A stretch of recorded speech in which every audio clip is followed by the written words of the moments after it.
go on a nice big adventure in the world of Dungeons and Dragons. My name is Gary Sharp. I will be your dungeon master tonight. Let's start with you, Calisan. Would you like to introduce yourself? Hello, I'm Michael. Eeks. What's going on? I'm Justin. Flonardius. I am Scott. And Lika. Hey, I'm Stephanie. Zelik. Greetings, I am Nathan. And last but not least, the mighty Stoll. Howdy, Patrick here.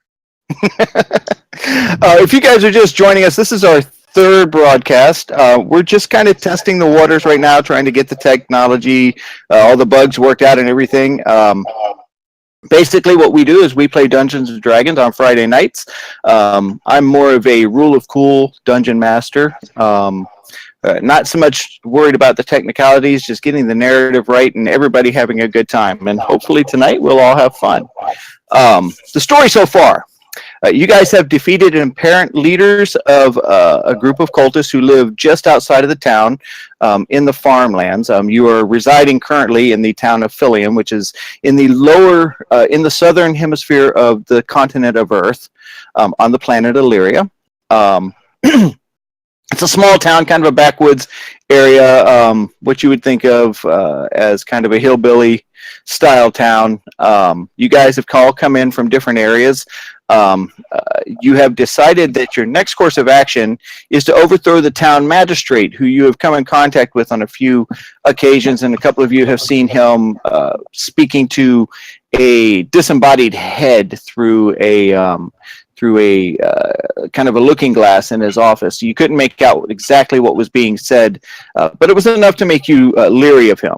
He's followed around town by a large metallic man with a huge broadsword, kind of acting as his bodyguard. So you guys have decided to return to the town and overthrow him. Eeks, the goblin of your group, has scouted ahead and upon sneaking into the town went to the seedy side. As he began talking to a bartender, a broad dwarven woman named Bella, at the Slaughtered Hog, he was able to secure passage for the party to be brought into the town by way of a secret entrance. He returned to the farmlands with a young man named Stephen, and he gathered the rest of the party, and they were led back to the entrance and found themselves in a small storeroom where they met a young woman.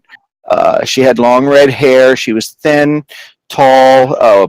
She seemed to be able to carry herself quite well. She was surrounded by a couple of large, what you would call henchmen, and she had informed the group that she was willing to protect them. But in return, she wanted their assistance in taking out the magistrate of the town. The group seemed to agree to her request. There was a guard with you named Coulson, who was taken by the two henchmen, knocked unconscious, tied up, and secured. She promised that he would not be harmed. And we'll pick up right there as she leans down to you, Eeks, and she kind of like rubs her finger along the side of your face, and she says, so come along. We have much to discuss. And she leads you guys through a door. You find yourselves in a hallway, and there are several men in the hallway. You had heard them behind the door earlier as you were trying to figure out where you stood and what you were going to do. You could hear sound outside the door, which caused you to decide to just, let's hear her out. She leads you out down a long hallway. Two of the men take Coulson and disappear into a room off to the side. You walk a little further down the hallway, you turn to the left, and you open up into the main tavern of the Slaughtered Hog. There's a lot of people there. There's a lot of partying. There's a band of bards up on the stage, and they're playing, some good party music. Everybody's laughing and having a good time. And this isn't the same kind of crowd that you would see at the Gilded Pony. This is a much more rough and tumble kind of crowd, and they're just scattered throughout. There's a dark table over in the corner, and she kind of motions to the rest of the group and tells you to, would you guys mind just going and sitting over there, and Sully, you go with them. And you see this large man beside her. He's got like a large scar coming down his face and a patch over one eye, a bald head, clean shaven, and he's not quite as tall as you are, Stoll, but he's a good 6'10", and he kind of walks with you guys over as she takes you, Eeks, by the hand and walks over to the bar. And she looks at the barmaid, holds her hand up for two, and she turns around to you and she says, "So, what would it take to secure your services?"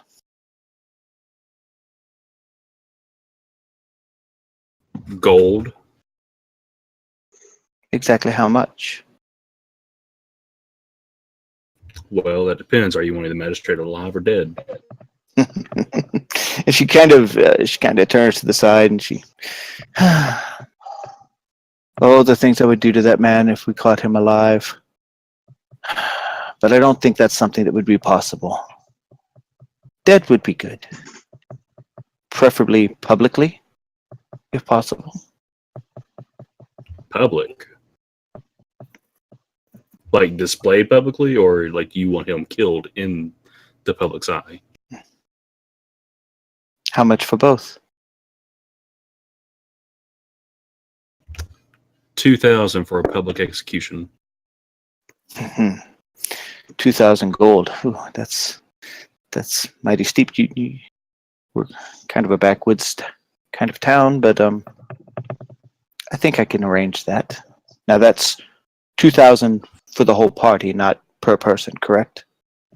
Correct. I'm greedy, but I'm realistic also. And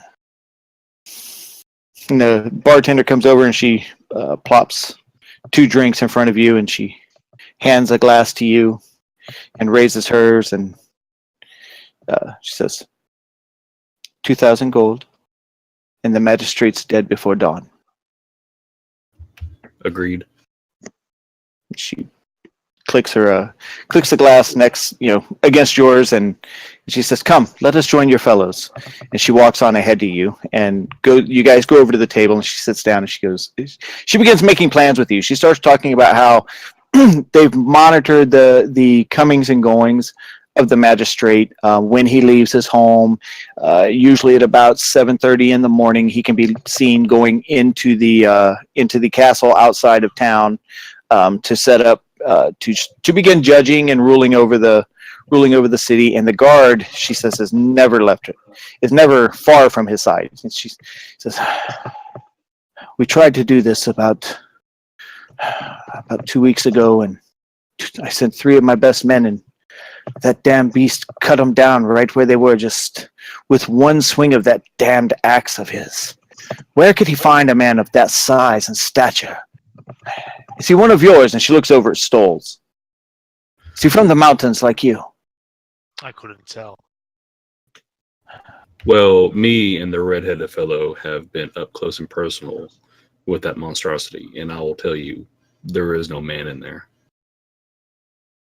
No man. No man. Are you saying it's some form of dark magic? Yes. It kind of figures. Do you know the history of this town? A little bit here and there.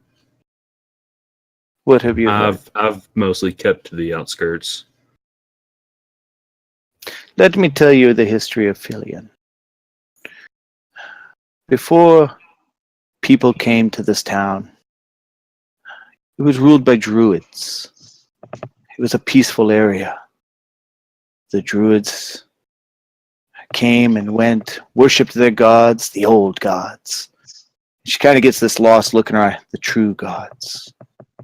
At that point, I'm going to kind of like look over at Lika going, what? I'm just gonna just give him a motion, I'll explain later. And then the people came from the north, followers of that, what is his name? The one from the sun. I believe that's Pelor. That's him. And she spits on the ground. They came in, they took their lands, the druids' lands, built this town, drove them far into the woods, cut them down for their practices, all in the name of the sun. It made no sense to me. And then came the plagues. They brought with them from the city. Hundreds were killed not 3 years ago. You've probably seen the graveyards outside of town. That's when he came. Him and his people, the farmers, the ones that you killed. They didn't help at first. Many of my friends, many families, so many people died. And then he came and brought prosperity to us all. We love the magistrate. She holds her hands up. Everyone just kind of raises a glass and gives this sarcastic, yes, the magistrate, and slams their glasses down to the ground. And a few of them just like, you hear there's a little bit of mumbling and everything. And then people go back to having their joyful conversations. Him and his satanic offspring. How much to kill the wife, too?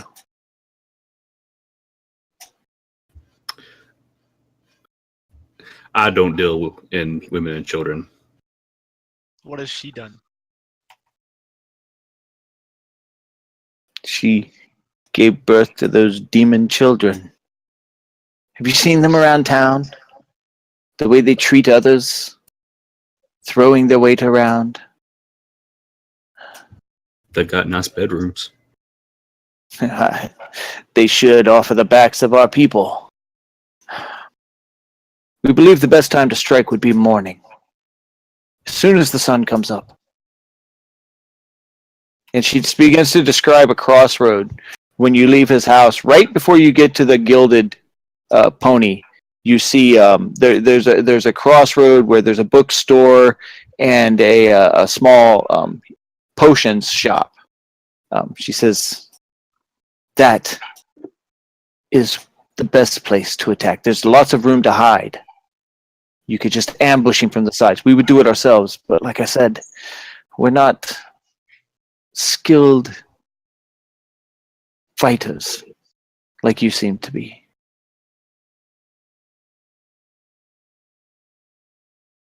Well, first things first, we will need supplies. Considering he is a magistrate, I'm sure he has some kind of agreement with this land's king. To make travel easier for us, we need our identities hidden. So any masks or cloaks that you might have.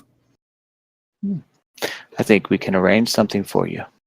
She turns around and the large man with the scar on his face kind of bends down. She whispers something into his ear and he goes off, grabs a couple of other men, and they head out the front door. As they go out the front door, you hear the wind is beginning to pick up outside. There's some rain starting to fall, and the door opens, and then a cool breeze begins to kind of come into the tavern. A couple of people next to the door kind of shiver up a little bit. And she says,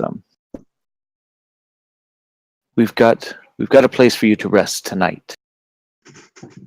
We'd like to keep you hidden, so it'll be in the attic. Will that be okay?" Yeah, that'd be fun. Also, other supplies, weapons, potions, anything that might help in combat. I'm not asking things for free. Just can you point us in the direction of a shop? Well, there's the potion shop. It's where you will be going to ambush him in the morning. Brimley Folston, he runs it. But nowhere where we could get those tonight. She leans over to another man. She kind of whispers out to him, and "I'll have them for you before morning, but I will have to take it off of your payment." That's fair. Well, come. Let me show you to your rooms. Unless you want to stay and enjoy the party. I'm all for a party. I'm just gonna look to the rest of the group, see what they want to do. There's a party? I like parties. If there's alcohol, I don't mind. Otherwise, I'd like to go to bed. Yeah, you're still kind of Stoll. Your leg is still very sore. You're able to walk and you're able to get around, but you're still pretty messed up from the shots earlier. Yeah, I'm even to like you, I forgot a large fella. I'm either drinking or thinking about drinking. Where's this That's it. Party? Okay, what about you, Lika and Flanardius? I mean, if everybody else is gonna stay up, may as well. I'm in the mood for sleep and some dry clothing. Okay. So she gets up, she walks over to the bar. Her and the barmaid exchange some discussions for a moment. She comes back over and she says, those of you who want to stay, the tab is on me this evening. Those of you who want to sleep, this is Tessa. And a young girl walks over and she goes, she will be glad to take you to where you will sleep at. And get you anything that you need, change of clothes, food. I am going to be on my way and make some plans for tomorrow. She turns around to Eeks and she kind of leans down and whispers into your ear. The rest of you can hear it, but it's a very breathy,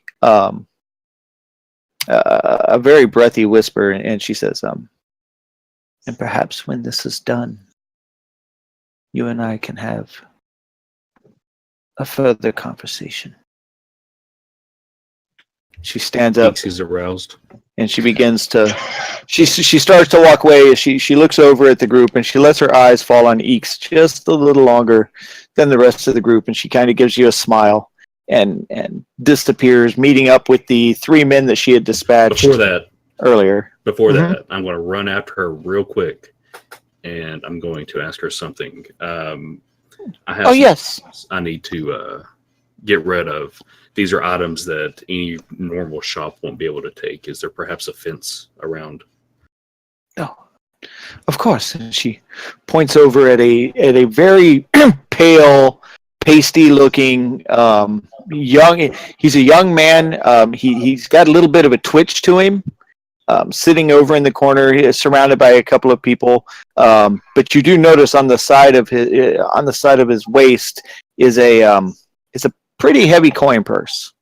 He says, "That's Beauregard. Just tell him I sent you and to be good to you." And she gives you a smile and begins to walk off with the men that she was talking to earlier.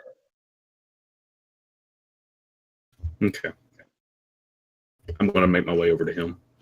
Okay. What are the rest of you doing? Alcohol. Who's up for a card game?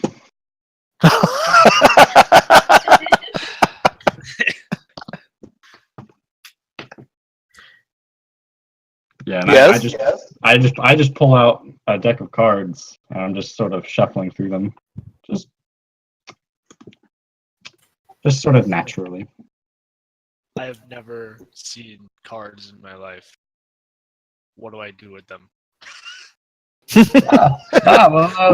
Let me teach you. Yeah, give me a minute. I'm too sober. And I walk over to the bar and I do my usual and ask about Shine. I'm like, all right. And I slam my hands on the table. Bring me the strongest alcohol you have. And I toss 2 gold on the table. Okay. So the young waitress kind of pushes them back over. He goes, "Oh no, sir, I can't take this. Cassandra would have my head for that. She made it very clear that everything is on her tonight." And she turns around. She goes, "Can I get the rest of you anything?" Yes. I'm going to ask her if she has any tomatoes, and if she does, just to throw them out and refuse service to Zelik.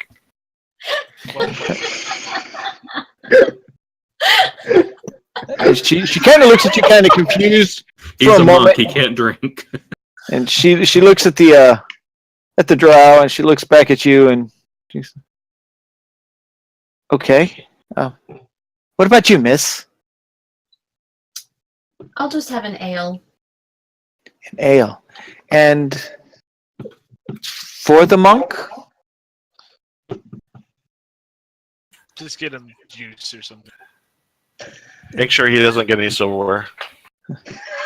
No silverware, no tomatoes, nothing. Don't give him anything. Just some apple juice. Now she's looking very confused at this point, and He's basically a very dangerous child. and she notices you for the first time, Calisan, and she goes, "Oh, and what can I get you?"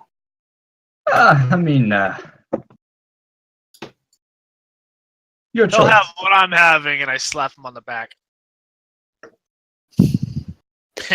Well, And so this large hand kind of hits you on the back, and you flump forward for a moment. Your hair gets kind of messed up a little bit, and you try and put it back into some.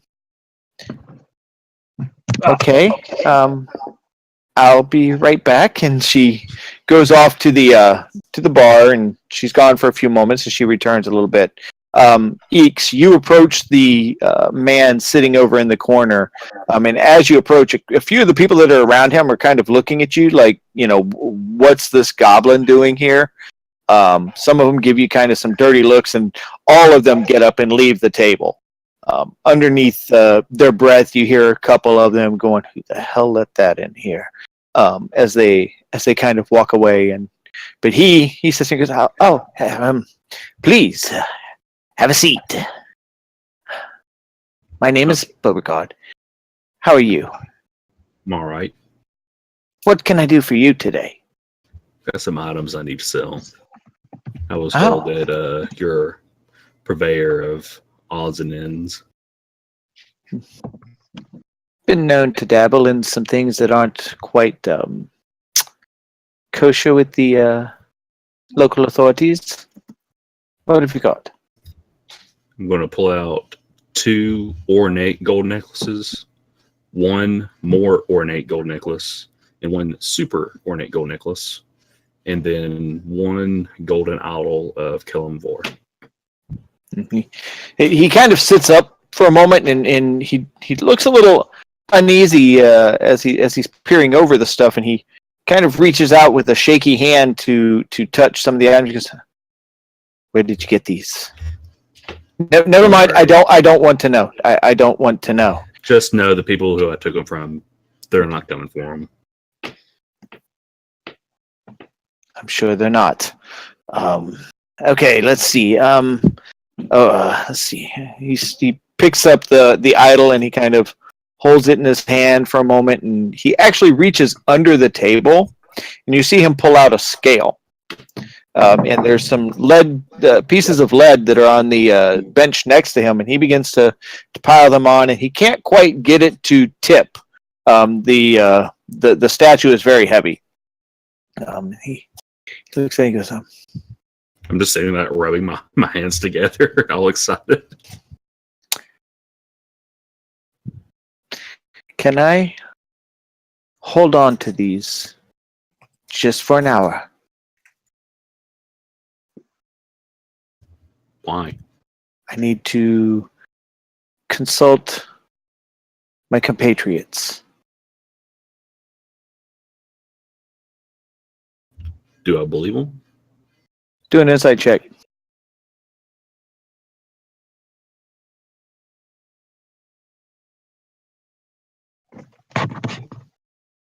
Yeah, I believe them. This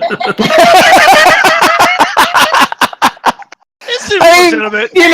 he's got these dark circles under his eyes. He's slumped over a little bit. His hair's kind of messed up. Not much taller than you. You kind of see a kindred spirit here. What are you gonna do? 1 hour. Yes, 1 hour. And he gathers everything up into a bag very quickly, and you see him just get up and he darts out the door. The door kind of swings behind him, and you feel the wind outside. The rain is now starting to pick up a little bit. The wind is now starting to make that whoo sound as it's going through the wood of the buildings and around corners and things like that. It's kind of that spooky night kind of feel. At So that you're sitting. I'm gonna go join the rest of the group at the bar and order ale while I wait for them. All right, and so Tessa comes back and she's got all of your orders. Everything is perfect. She kind of turns and looks at she looks at everyone and says, "Can I get you anything else?" And she kind of scans her eyes around the group, and they stop on Calisan, and she's like, "Anything at all?" Did she give me a glass, or like did she give me the whole jug? You have a big metal mug. It's larger than most. Okay, I can work with Is that. I mine the same suppose. size as his? No. She you guys, the rest of you all have like regular pints. He's got one it's probably a quart. it's a quart easily. It's like Chinese food. I won't. But as you scan the room, you see there are a lot of large men in this room.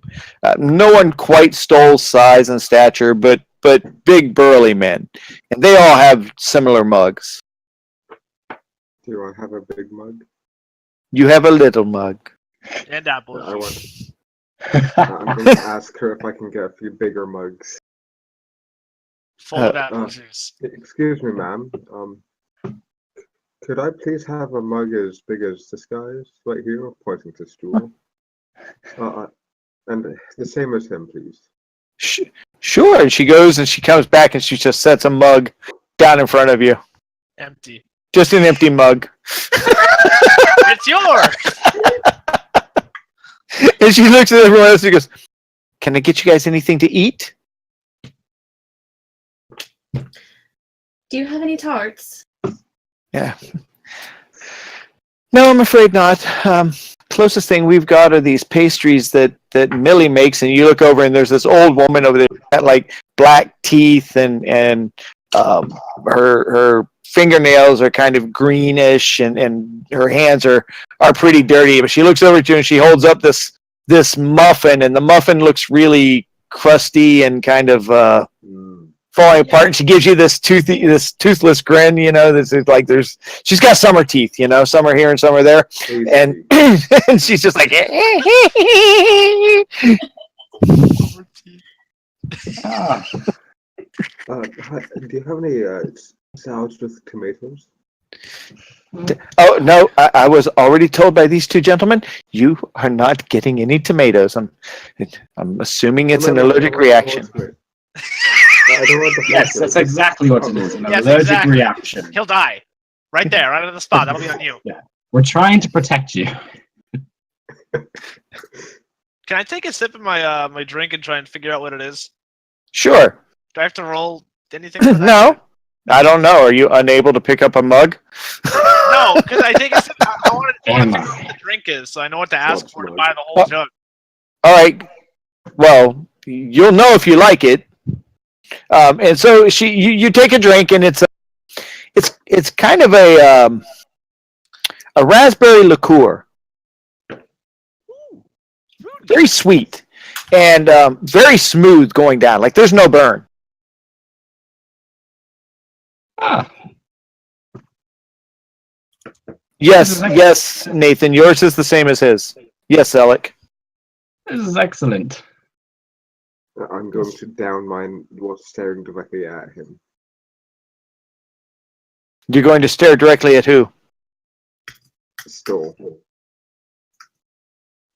Do a Constitution check to see if you're able to down it all. Constitution? Yes. Yep, you down it. Is it an apple juice? No. No, I thought he had apple juice. Did he get a new one? No, he has the same thing you have. Okay. It's kind of a bellyache. All right, I'll look back and do the same. Give me a Constitution check.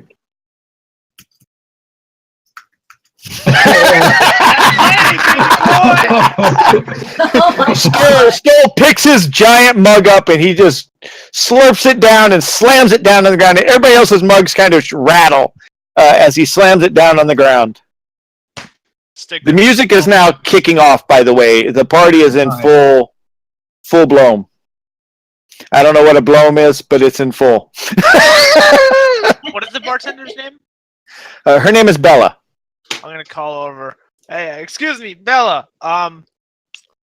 This bad boy right here. This is delicious. This is the best liquor I've ever had. Can I have the whole jug? I would feel awful trying to put that on my compatriots tab, so I'll be happy to give you a gold tip if that makes it any better. Oh, it don't come in no jugs. No, we've only got it in barrels in the back. Oh, I'll take that. I rub my hands together. Is he always like this? Oh, I have I'll no take the same idea. as the guy. And Tessa, who's standing at the table, looks down. She goes, we don't sell it that way. Not even for me. I roll persuasion.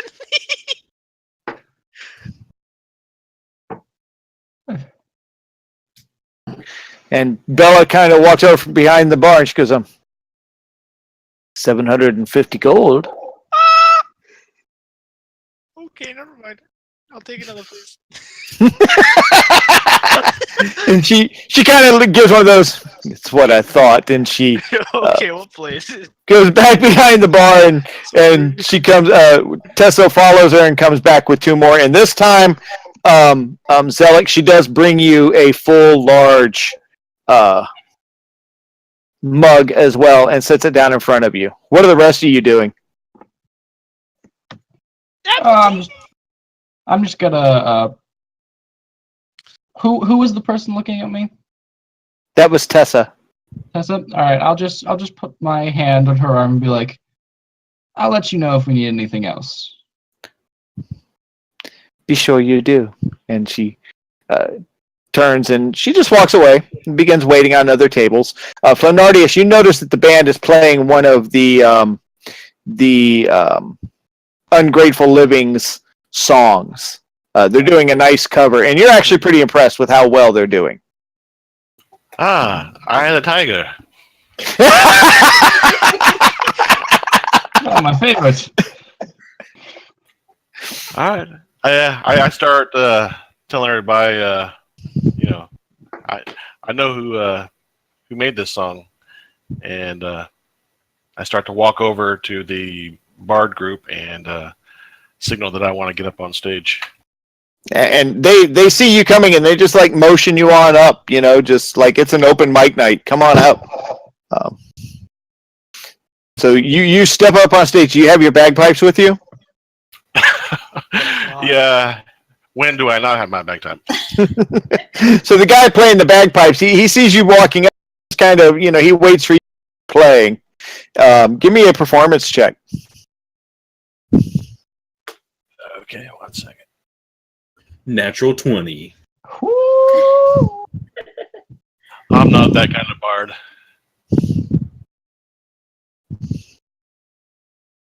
You're half that kind of bar. It's you play it very well. It's been a while. You're a little rusty. You kind of you were off on a few notes, but the crowd, being as drunk as they are, didn't even notice it. Everybody's loving it. They're all like, just cheering you on. A few of the women are like, love the hair, and you're just getting with it. But no one really seems to recognize you in this group. Well, let me turn it up to 11, and I want to play a new song for the crowd. Okay. I talked to the other bards and tell them what I want to do, and they seem to agree with me, and so I take center stage and start. Yeah, the lead singer's like, what? Yeah. We've never heard that one, but you go ahead and start, and we'll follow right along. And they kind of they're all waiting. Give us a performance check. All right.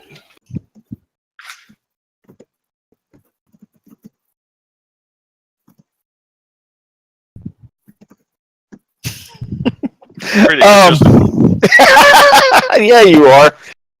So you begin playing the song. It takes them a little bit to kind of catch on to this new song that you've written. It doesn't follow what they are expecting. Being mostly a cover band, they know a lot of songs that they've heard before, and they just repeat them. But when it comes to new music, they're not that strong. Which makes you sound like the superstar. You were definitely standing out in the crowd on this one, and of course the crowd doesn't care. They're so drunk, they're just loving it all. Some of the girls are up dancing, and there are couples dancing here and there, and it's a nice, wild, fun party. What are you doing over there, Lika?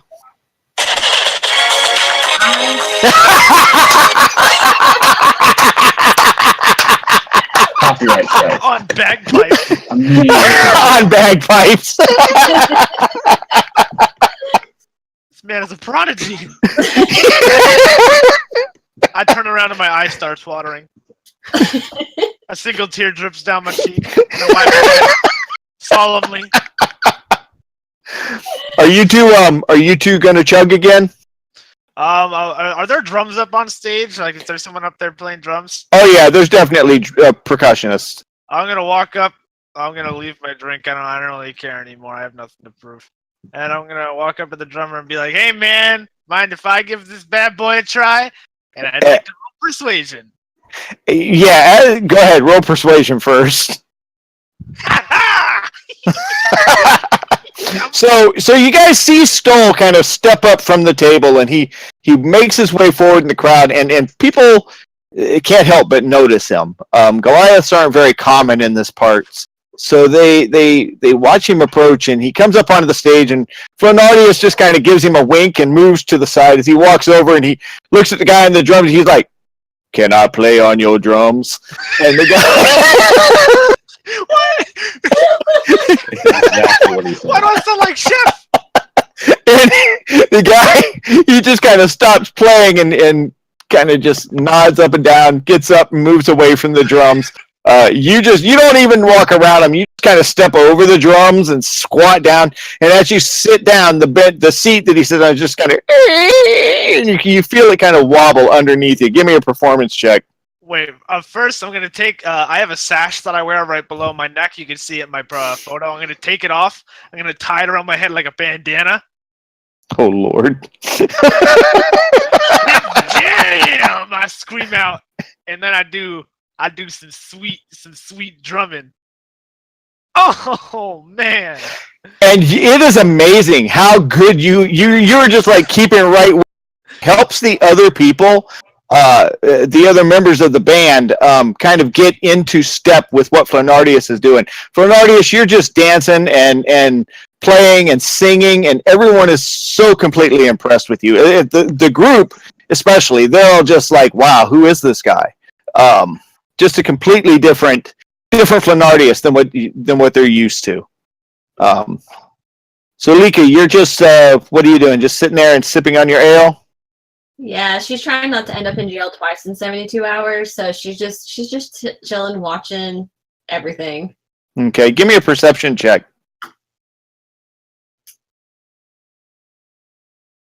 I'll find it. Stoll is a hidden drum prodigy. I see nothing.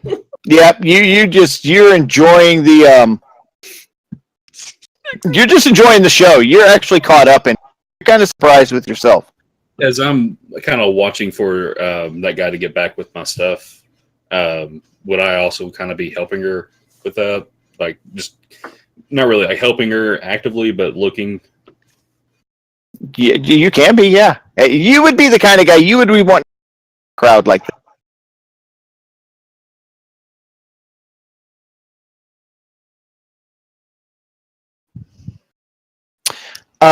You see the crowd to you is it's just great. They're having a great time. It's kind of like a biker bar. if you wanted to equate it to something. They're really enjoying the music. Flenardius and Stoll have captivated them. Like they've heard the bards here. They're regulars in this place, and they've heard them 1,000 times. To see these newcomers come has kind of energized the crowd. But as you're scanning the room and you're looking outside, you're seeing that the rain outside is now it's a torrential downpour. You see people like darting back and forth in the streets with their heads covered and they're shivering as people, a person comes in here and a person comes in there. But when the door opens, it kind of gets blown open by the wind. You feel the air outside is now becoming even colder. It's now like the temperature has dropped probably 30 degrees in the 45 minutes that you guys have been in the tavern. That's not normal. Does this send off any kind of like alarms in my head? You're curious. You're like, what exactly is going on here? This isn't. I'm gonna sneak outside. As you walk out the door, the cold just hits you. It starts cutting like a knife through any exposed skin. You kind of have to bundle up. And give me a nature check. Is there a nature? Yeah. Not sure. You start looking up and you see this weird pattern to the clouds that you've never seen before. It's kind of like there are these streaks of clouds going through the sky. It's enough to kind of begin to make you feel a little nervous. I'm gonna run back in and grab Lika right outside and point up to the sky. So this little goblin comes in and he's like he kind of reaches out to you. What does he say to her? Hey, come look at this. This isn't right. It's dropped 30 degrees and these clouds aren't right. Okay, show me. Got leader outside and point up to the sky. All right, and Lika, as you walk through the door, the cold, and I mean, it's just raining cats and dogs out here. It's just like, and the wind whipping through the streets. You kind of have to bundle up, and your hair gets blown into your face. You got to push it out, and you look up, and you see these bands of clouds just kind of quickly going through the sky. There's a full moon, and it just gets obscured by clouds, and it's able to peek through periodically. But you see like these outer bands of clouds. It's hard to see what's beyond because it's nighttime. Mm-hmm. But you get the feeling that something's very wrong. I touch the pendant around my neck, and do I know what this is? Do I have an idea? Give me just a basic intelligence check. Do I notice what's going on outside or no? You are on the drums. You are having a great time, and you feel like you are the superstar of the show. Like you think you're carrying Flenardius. You are the superstar. At this point, I would have taken out the loot and joined them because this is too awesome. All right. Intelligence check at. It's going to be on your main page. Yeah, It's on the. Double click your intelligence.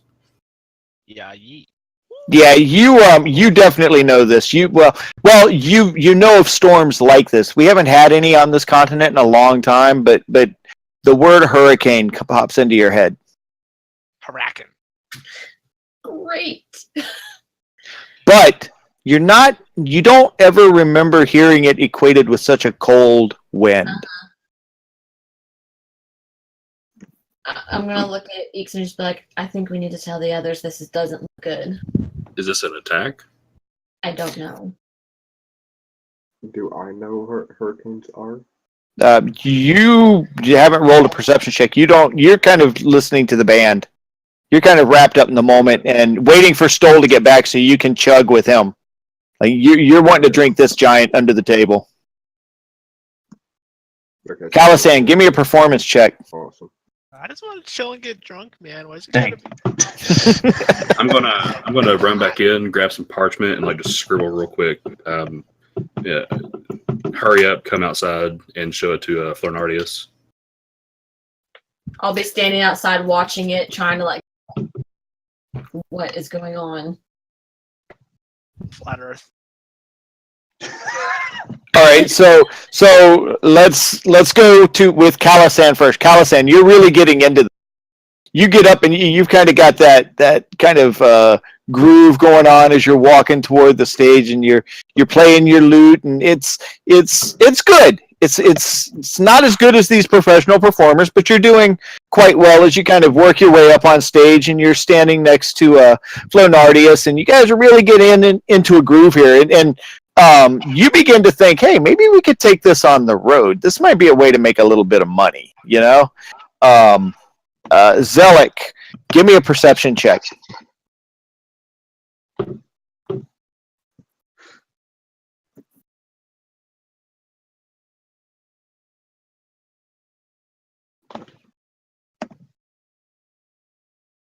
Perception of heart. Zelik. He's might be drunk off that apple juice. I warned him. Everyone's got something to prove against the goddamn darn. While we're waiting on Zelik, Lika, you're the only one standing outside at this point, and you start seeing these little pellets of ice, hail, kind of hitting the ground, and it's splashing up in the mud, and it's starting to come down pretty hard.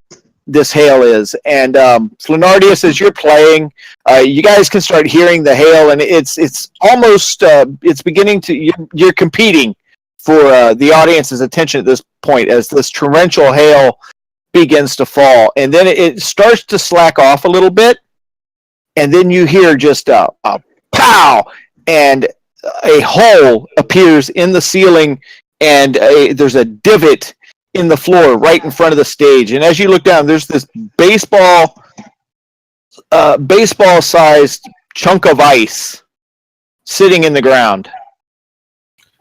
I stopped playing the drums. I'm going to smirk and take this opportunity to say, "What the hell?" I'm going to scream out, "Quit fucking around and get out of here right now!" I'm gonna slap Scott in the back of the head. That was awful. I'm gonna get up off the drums and step over. Bad joke. You're supposed to do a rim shot for me. All right, so Lika, what are you doing outside? I'm watching the sky, and I actually muttered something. I put it in a calm because I'm Okay, I see this, but you hear nothing. Okay. And Cassandra comes out, and she's kind of looking at the sky, and at the she's like, what's going on? What is this? I'm gonna look over and be like, so you've never seen anything like this before? Never. I've lived here my whole life. I mean, we've had storms. Don't get me wrong. Even some flooding from time to time, but nothing. Is that ice? She's looking at the ground out in front of you. And she walks over and she reaches down to touch one. Uh-huh. And you hear a sizzle, and she screams and pulls her hands back. And you look at her fingertips, and there's like a severe case of frostbite instantly on her finger and thumb. I'm gonna grab her. I'm just gonna rush us back inside. She goes, and now like 2 or 3 more large pieces of hail kind of fly through the roof, and you hear some hitting and bouncing off. The wind is starting to really tear, and you see one of the shutters on one of the windows just kind of starts beating up against the wall until it eventually just flips off and it goes flying down the street. And the rain and the small hail has stopped. Now it's just these large hail stones just coming down, just boom, boom, boom. You see big splashes outside. Most of them are about the size of golf balls. Some are smaller, about the size of grapes, but there are a few that are baseball sized as they're hitting the ground. There's not a lot of them, but they're starting to come a little more quickly now as they're coming through the roof.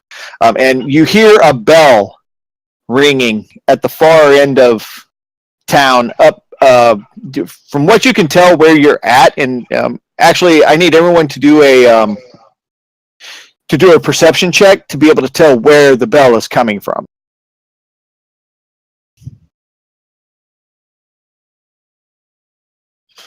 I got nothing. I have no idea. None Yeah, of us do. it's hard to tell. And Cassandra's yelling, "It's the outpost! We've got to get to the outpost!"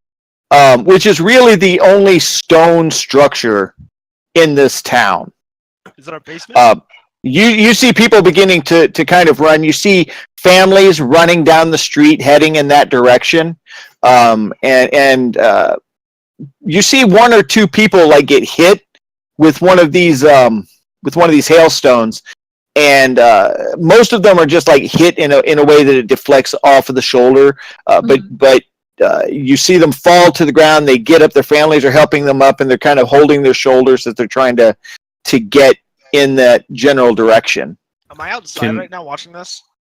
You guys have all pretty much like walked to the door, and you're seeing the people run, and you see even the people from the bar are now starting to gather their stuff up, and some of them are taking like chairs and holding them over their head.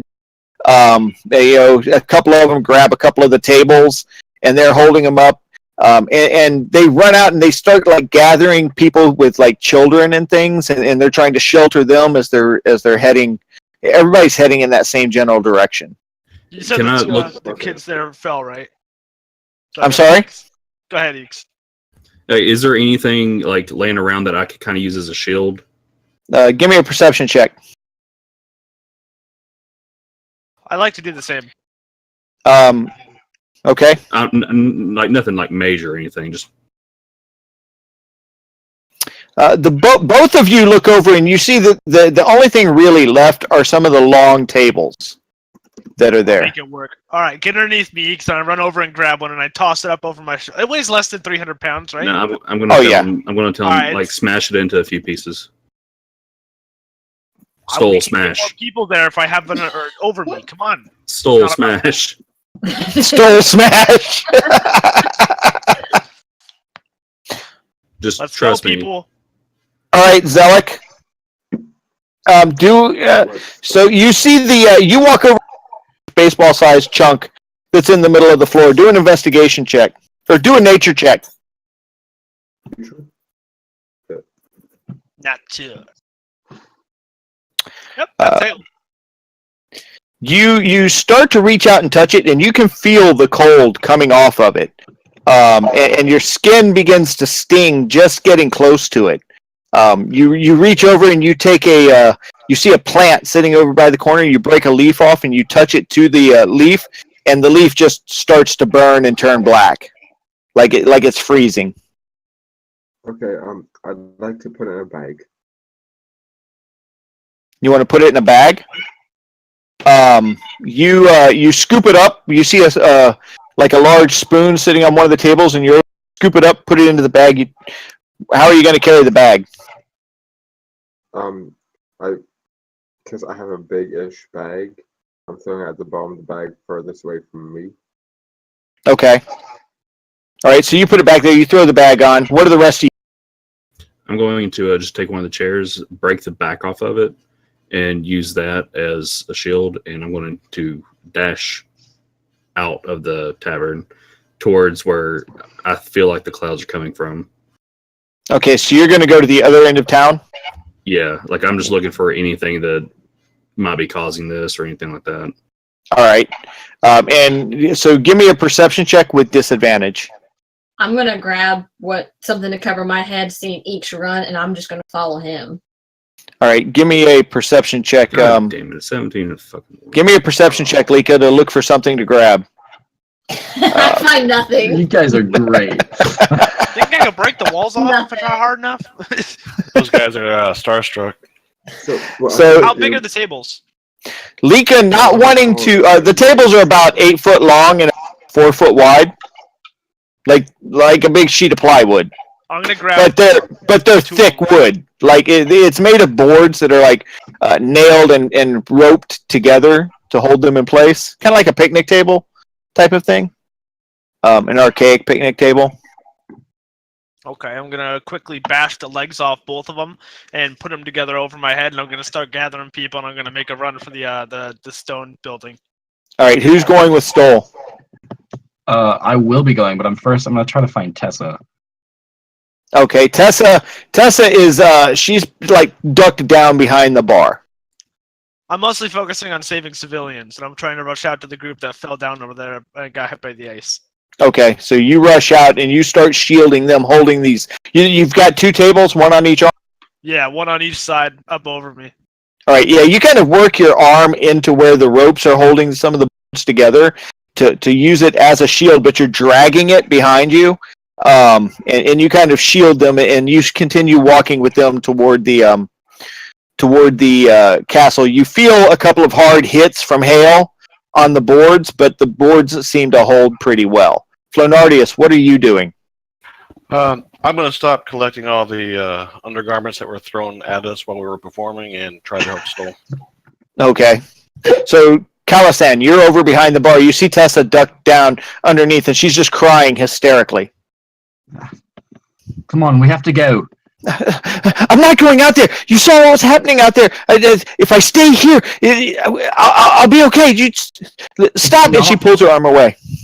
It's not safe here. The roof could cave in at any moment. I can protect you. Just follow me. Give me a persuasion check.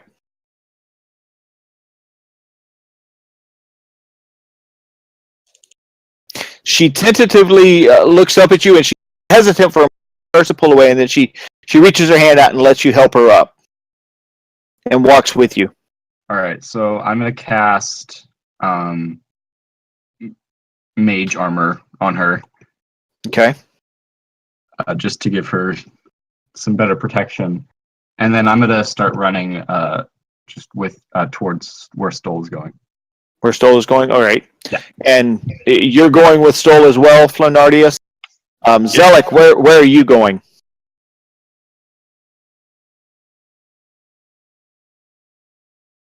Roll Reggie.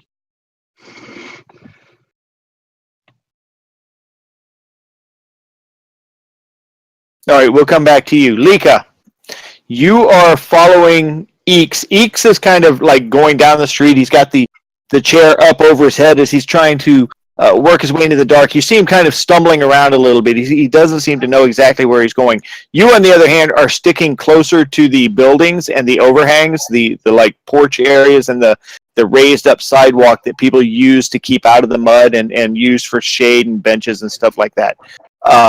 As you guys continue further south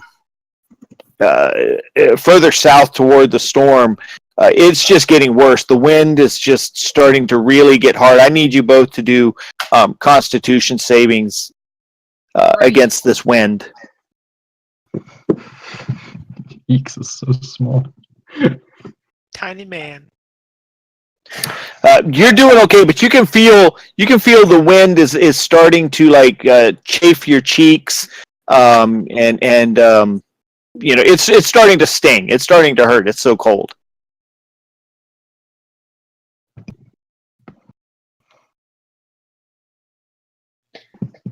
Okay, I'm gonna press on. You're going to continue going? Yeah, I'm gonna head for the magistrate's house.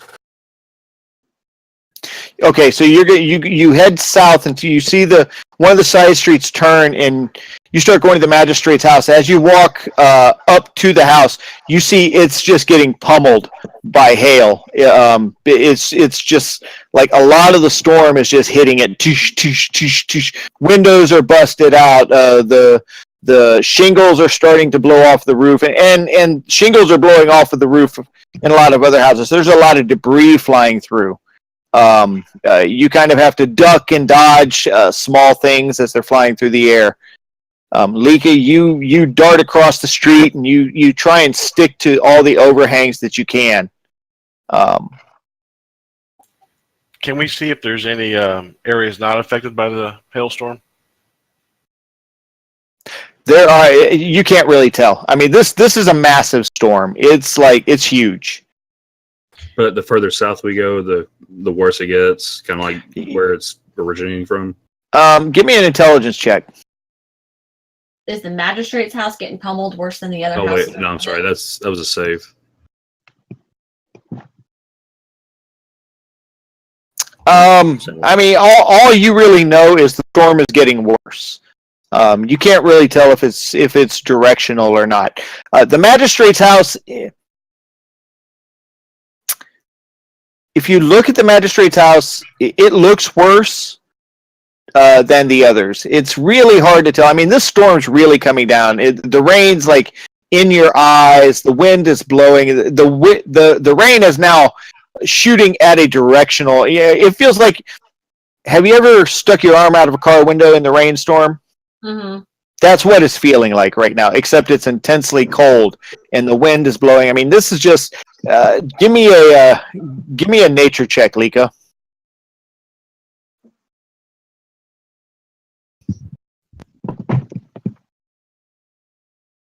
Nice. As you begin looking at the sky, you begin to realize this is a massive storm. This is not a localized central. This isn't something that's just happening over the town. This is a huge storm. Can I tell if it looks magical or just natural? Do you have any type of detect magic? I think I do. I do have detect magic. Okay. You begin to mutter an incantation. And you look at the sky. You see these gold sparkles of like lightning that's not lightning, but this ethereal like energy flying through the clouds. It's definitely not a natural storm, but it is a storm that is affecting not just this town, but miles of area. Kind of energy that's in it. Kind of magical energy that I'm seeing in the gold specks. It's a very God, I want to quote Matt Mercer and just say it's old magic. But it is. It's old magic. It's very old magic. That's really all you can tell about it. Okay. And can I see which direction the magic is coming from? Can I like Not really. Okay. I'm gonna look at Eeks and be like, okay, we need to find cover because this is going to go bad really fast. And the hailstones are starting to increase in speed now and in frequency as they're coming down. Are there any stone buildings around us? It's a very shanty type of town. You see a lot of the homes; their roofs are now starting to come off.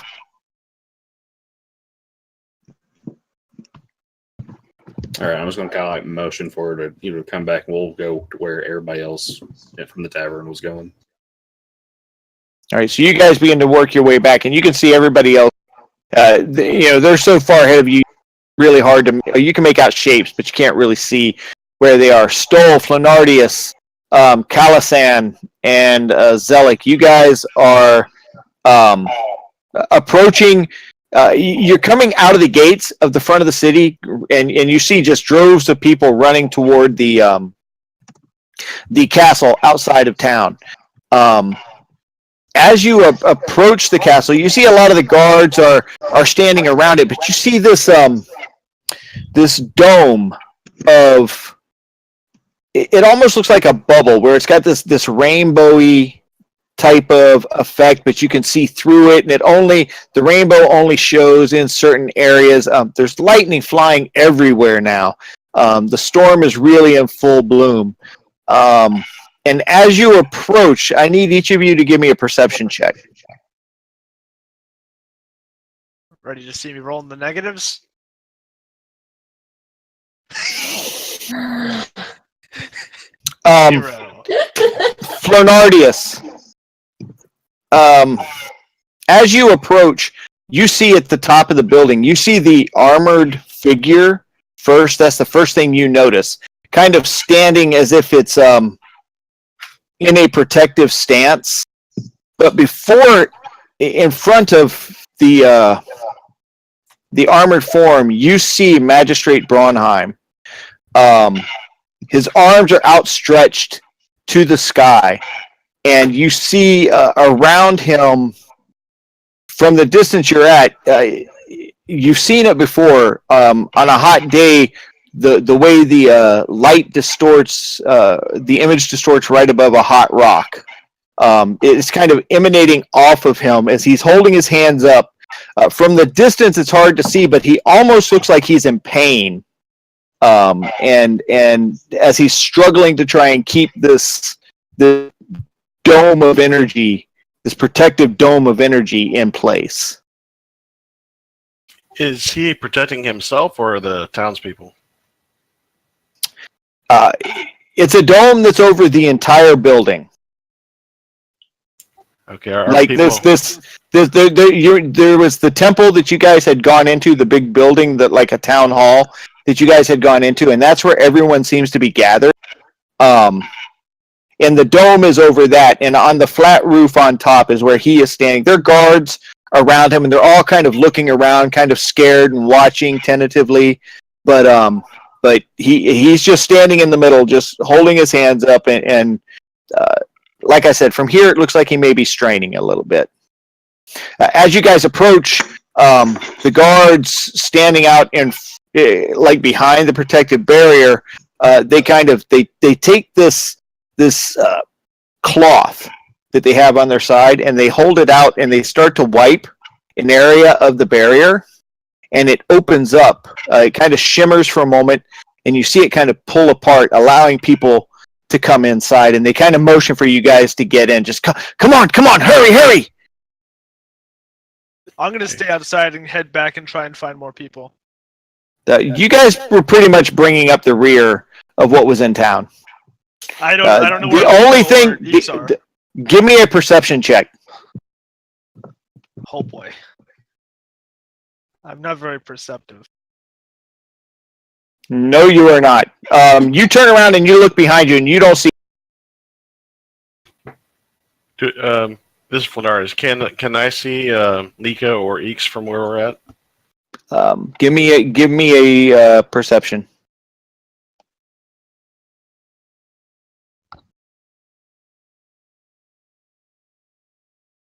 Nope. Nope. You just see rain, and the guards are like motioning, grabs you, Flanardius, and pulls you through. The other one starts to grab Stoll, looks up, thinks better of it, and kind of pulls his hand back, and says, "Come on, we can't hold it open much longer." Leave it, and I run back. I'm running back. I have to know. It's gonna bother me. He pulls back and it shuts up. I need you to start doing. Give me a athletics check to avoid being hit.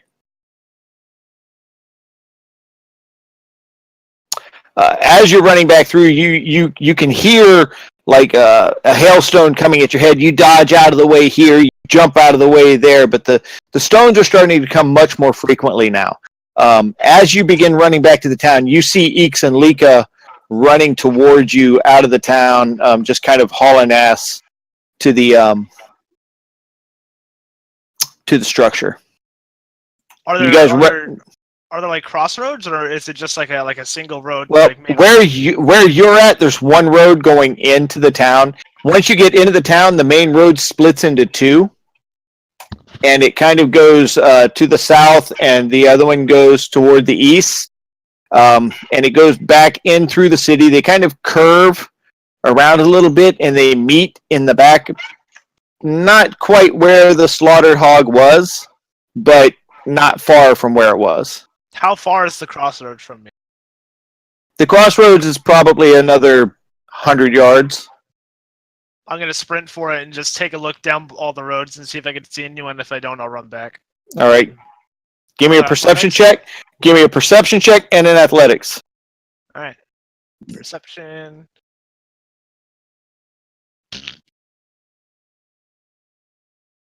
You don't see anything, and one of the rocks comes down and just slams you right into the shoulder, and you take 1 point of damage. It kind of glances off, but it's enough to move you, and it stings. It stings. Enough. Point made. I'm running back. Another athletics or no? Can Flanarius cast Mage Hand 30 feet up in the air to give Eeks and Lika like a beacon? It's pretty obvious where this glowing dome is as they come out of the city. I mean, it's the first thing you see is this dome of energy. But yeah, you can. Okay, I'll do that. I'd like to walk by a stool carrying my jug and trying to catch some hail in it. Are you inside or outside of the dome? Outside of the dome. Okay, give me a My flagon. give me a dexterity check. That's...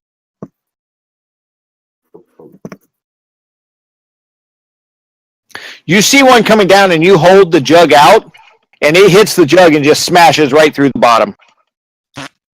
God darn. An effort. You guys see this mage hand. You see this waving around in the sky and pointing down to the castle. That's Lika and Eeks. All right, I'm just dashing towards it. Are they kind of like opening up the bubble as I? Yeah, as you're approaching, they're opening, but I need you dexterity, acrobatics checks, acrobatics or just plain dexterity, whichever you feel most comfortable. I'll take my acrobatics since I'm proficient in it. Okay, Lika. I'll do dexterity.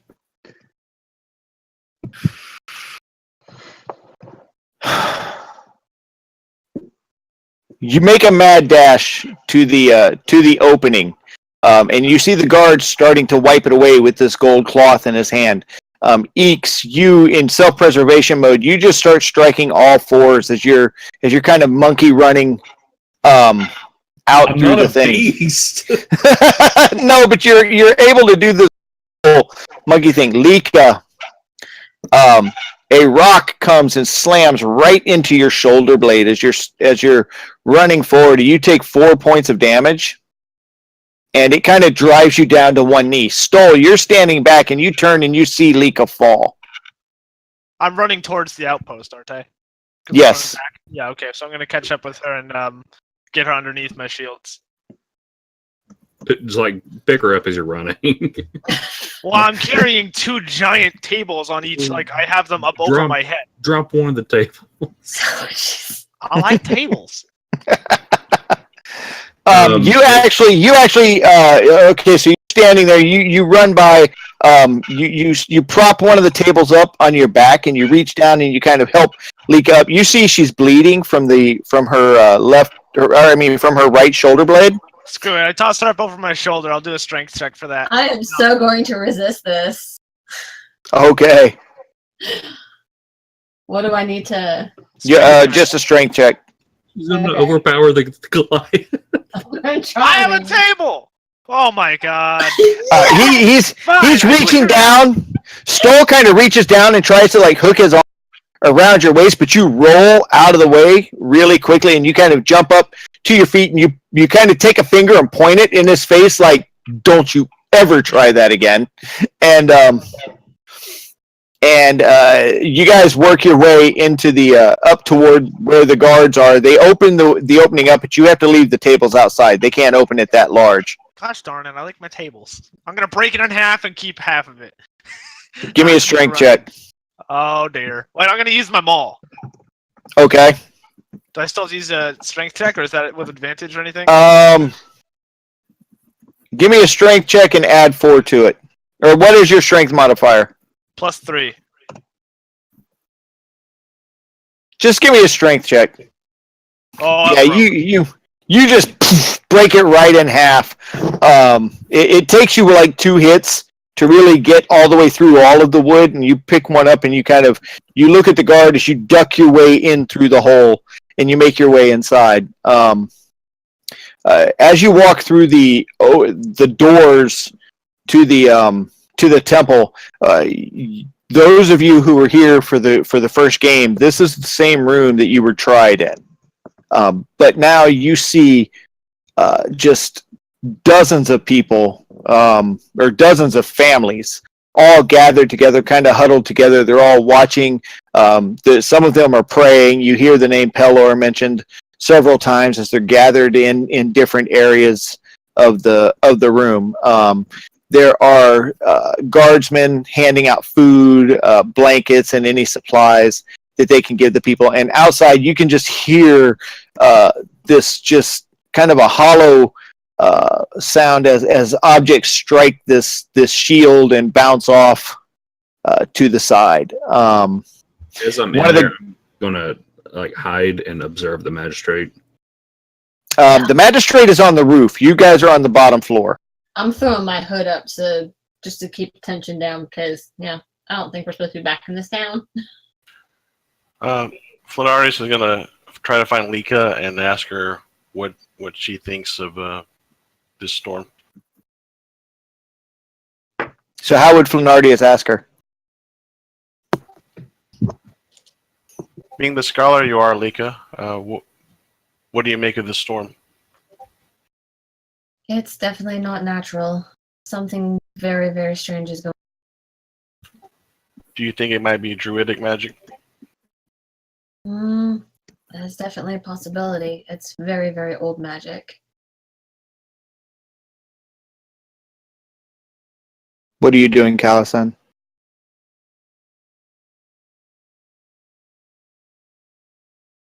I think he's AFK. Okay. What are you doing, Zelik? I'm inside the dome, correct? Or am I outside still?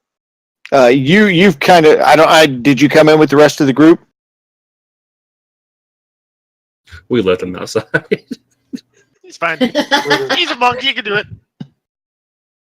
We dropped some silverware as a Oh distraction. God. We're two. Yeah, so I'm just gonna chill outside and try dabbing. Like I take one of my darts and I stab a piece of hail with it. So you're actually outside of the dome outside. Yeah. All right, I need you to make an acrobatics check.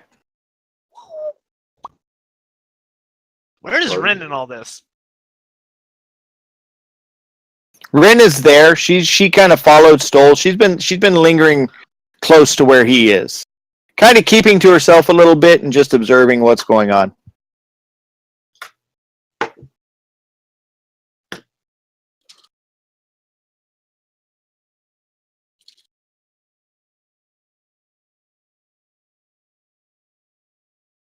Sure.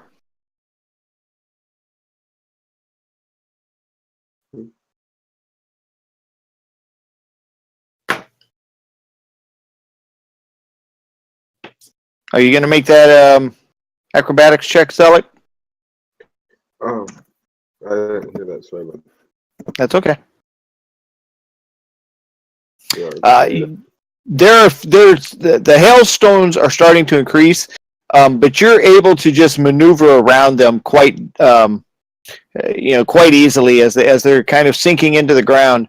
It reminds you a lot of how you were how you grew up and some of the training that you had gone through, where you would be in the center of a room and they would throw rocks from different directions. You wouldn't know where they were. It would be late at night or dark, just to teach you how to avoid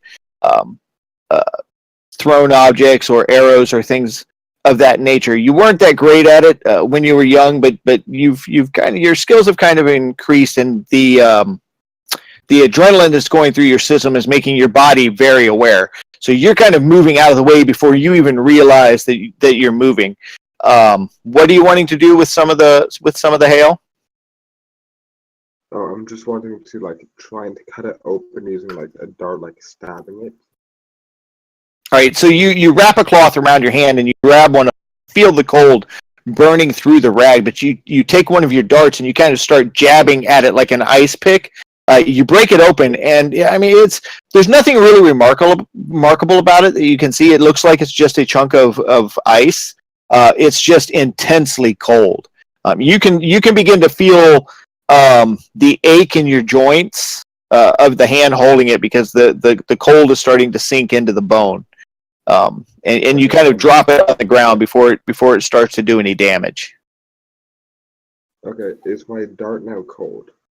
Your dart is cold, My but dart? it's not like unnaturally cold. It's cold in the same way anything would be when it's breaking through ice.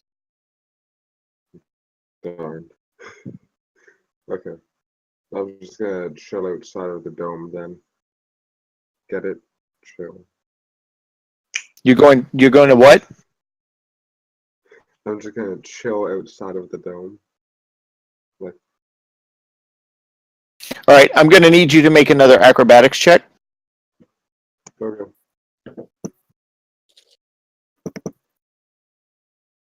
Okay. The hail is starting to come a little. You narrowly escape. These times, some of the guards are yelling at you, "You idiot! Get in here! You're going to get yourself killed!" And as you're looking at the dome, you can see the hail is just like hitting it and bouncing off. The rain is still pouring tremendously, and there are a couple of bolts of lightning that strike first the ground about 200 yards away from where you are, and then another bolt just hits the shield, and you see it kind of diminish in size for a moment, and then it begins to grow back out. After another second or two, another bolt of lightning comes down and hits the shield again, and it begins to shrink in size a little bit, and it stays that way a little longer this time, and then it begins to go back out again. Okay, seeing this, I'm going to run to the tallest building I see and climb it. To the tallest building you see and climb it. Okay, so that would be, there's the actual keep that is off to the side, and it's a much taller building with stone siding. I need you to give me an acrobatics check. Yeah. No. Oh, You walk over, and when you touch the stone, because of the chill, it's very cold to touch, and you feel it begin to burn your fingertips as you touch it. Okay. Then can I just throw some darts up to the top of the building? Throw some darts up to the top of the building. It's a little farther than you could throw straight up. Okay. It's a few hundred feet in the air. Okay. Yeah, I was trying to make a lightning rod, but so Yeah, I don't think that would work. Not with just a dart. Okay. Then yeah, I'm gonna just head over to the dome. So you walk over to the dome, and one of the guards is frantically wiping it open. He says, "It's about damn time you got in here. What the hell's wrong with you? Come on!" And he kind of grabs your arm and pulls you on through. And just as he does, the shield closes behind you, and the end of your cloak gets caught in it, and it just kind of snips right off, and you see it fall to the ground on the other side. And he looks at you. He goes, "Magistrate can't hold this thing up like this all night." He kind of points to the building, like to the double doors, and through the double doors, they're still open, and you can see your compatriots just on the other side of the door, kind of mingling in with the crowd. Let's go back inside the building. Calisan, what are you doing? He's still gone. Eeks, you're hiding in the corner? Yeah, I'm just kind of off to the side. Like, I mean, obviously people aren't too fond of goblins. They think we're beasts and animals, so they And run around like monkey. give me a stealth check. Yeah, you I'm kind of pretty fucking hidden. you kind of really blend in with the shadows, and as you're looking around the room, you see a staircase off to the left of the main door. It kind of runs along the wall, and but it goes upstairs. I will take those stairs upstairs. All right, so you kind of sneak your way around, and it's pretty dark. As you walk up to the second floor, you see more families, more guards. People are kind of like, some of them are looking out the window. Some of them, again, are praying. And as you pass by one of the windows, you can see the glow of the shield. And as you look right out the window, a bolt of lightning hits right where your window is. You kind of have to shield your eyes for a moment. You're blinded temporarily, and as you look out, you see the shield looks less, and it stays that way for a few moments, and then it seems to brighten back up again. And you see another staircase across the room on the right side of the room.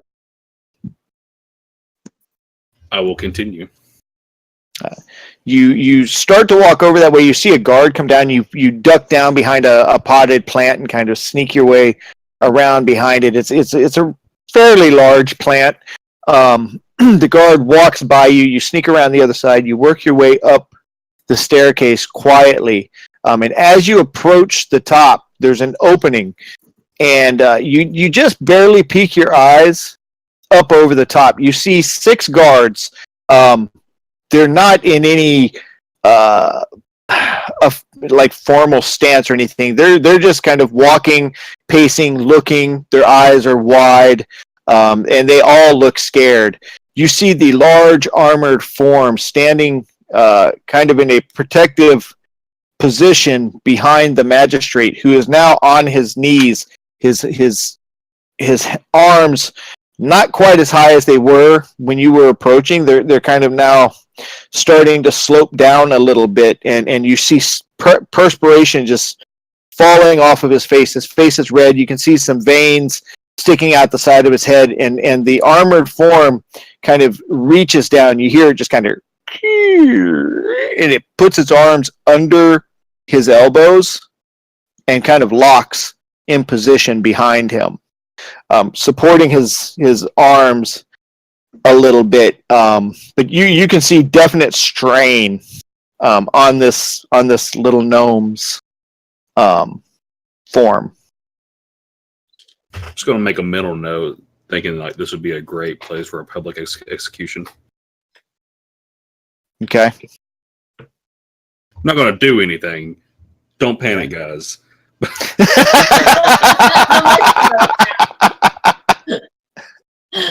Flenardius, Lika, and Stoll, what are you guys doing at this point? You're downstairs. You have no clue where Eeks went. Are there any guards around? Yeah, I'm gonna walk up to the guards. And There are ask- guards everywhere. As a matter of fact, you see Captain Piltrop. He's kind of checking on people, making sure they're okay. You see him. He goes over where a group of young ladies are. You can't make out what he's saying, but he kind of smiles and kind of pass them, on their shoulders, kind of in a reassuring way. One of them gives him a hug, and he kind of holds her a little too long, maybe for your taste, Lika. But then he sits her back down and he moves on to a family. You see him bend down and he talks to one of the children, and he pulls something out of his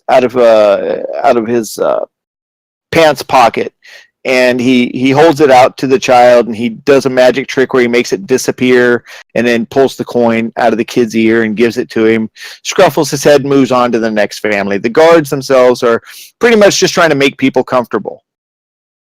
I'm gonna walk up to one of them and I'm gonna ask about the magistrate. And I'm definitely bluffing here. I'm gonna walk up and be like, "All right, I'm part of the Lord's Order. I'm from out of town. We need to see the magistrate immediately if you guys want to survive this. Where is he and how can I help?" I'd like to roll deception. That was the Yeah. worst deception I've ever heard. But okay. He sees you. He sees you walking. He's like, "Oh well, the Lord's Order. It's I've from out never of heard town. of that." Far from he looks you up and down. And he goes, You gonna argue with me? Do "Is you that think- part of? Are you from the mountains? Is this something for the mountain folk?" Hmm. You bet. Yes, of course. Well, unfortunately, the magistrate he's keeping us safe. We're all praying that he's able to have the strength to maintain the shield through this storm. I have Never friends seen- who can help. I'd like to bring them up there to him. We don't have to do anything, and you can come along with us if you'd like, but we'd like to help. Wait right here. And he walks away from you. You see him go over to the captain, and they talk for a moment, and Piltrop walks over to where you are, and he goes, I'm Captain Piltrop. I hear you're here to render aid. I've got my hood pulled low, but I'm standing near Stoll. He kind of eyes you for a moment. Really wish we could have gotten those cloaks sooner. And he looks at you, and he's just like, he tilts his head to one side, and then he looks back up to you, Stoll, and he goes, who are you, sir? Me?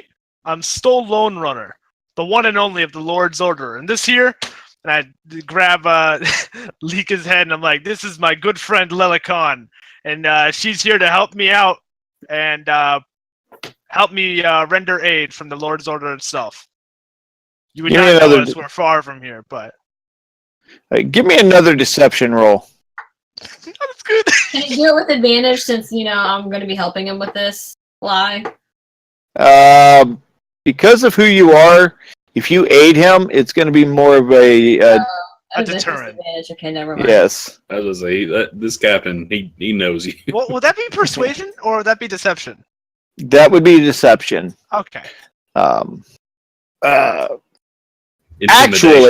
Actually, give me a performance check. Boom! Oh, Headshot! Yeah. And I strike him a post. I'm like, kaboom! And I do like like the typical arm out to the sky with the other arm flexed at the bicep. And he just he looks at you and goes, come with me. And he leads you over to the same stairs that Eeks went up. Who's going with him? Oh shit. And while we're going upstairs, I'm going to quietly say to Stoll, don't ever touch me again. Flonardius, you see them going towards the stairs. What are you doing? I'm going to follow and give Stoll a pat on the back for a good performance. And what about you, Zealot? I'm going to try and stay hidden in the... All right, give me a stealth check.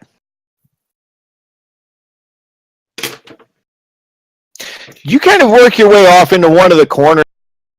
You blend in with the shadows as you kind of pull your cloak around yourself and back off.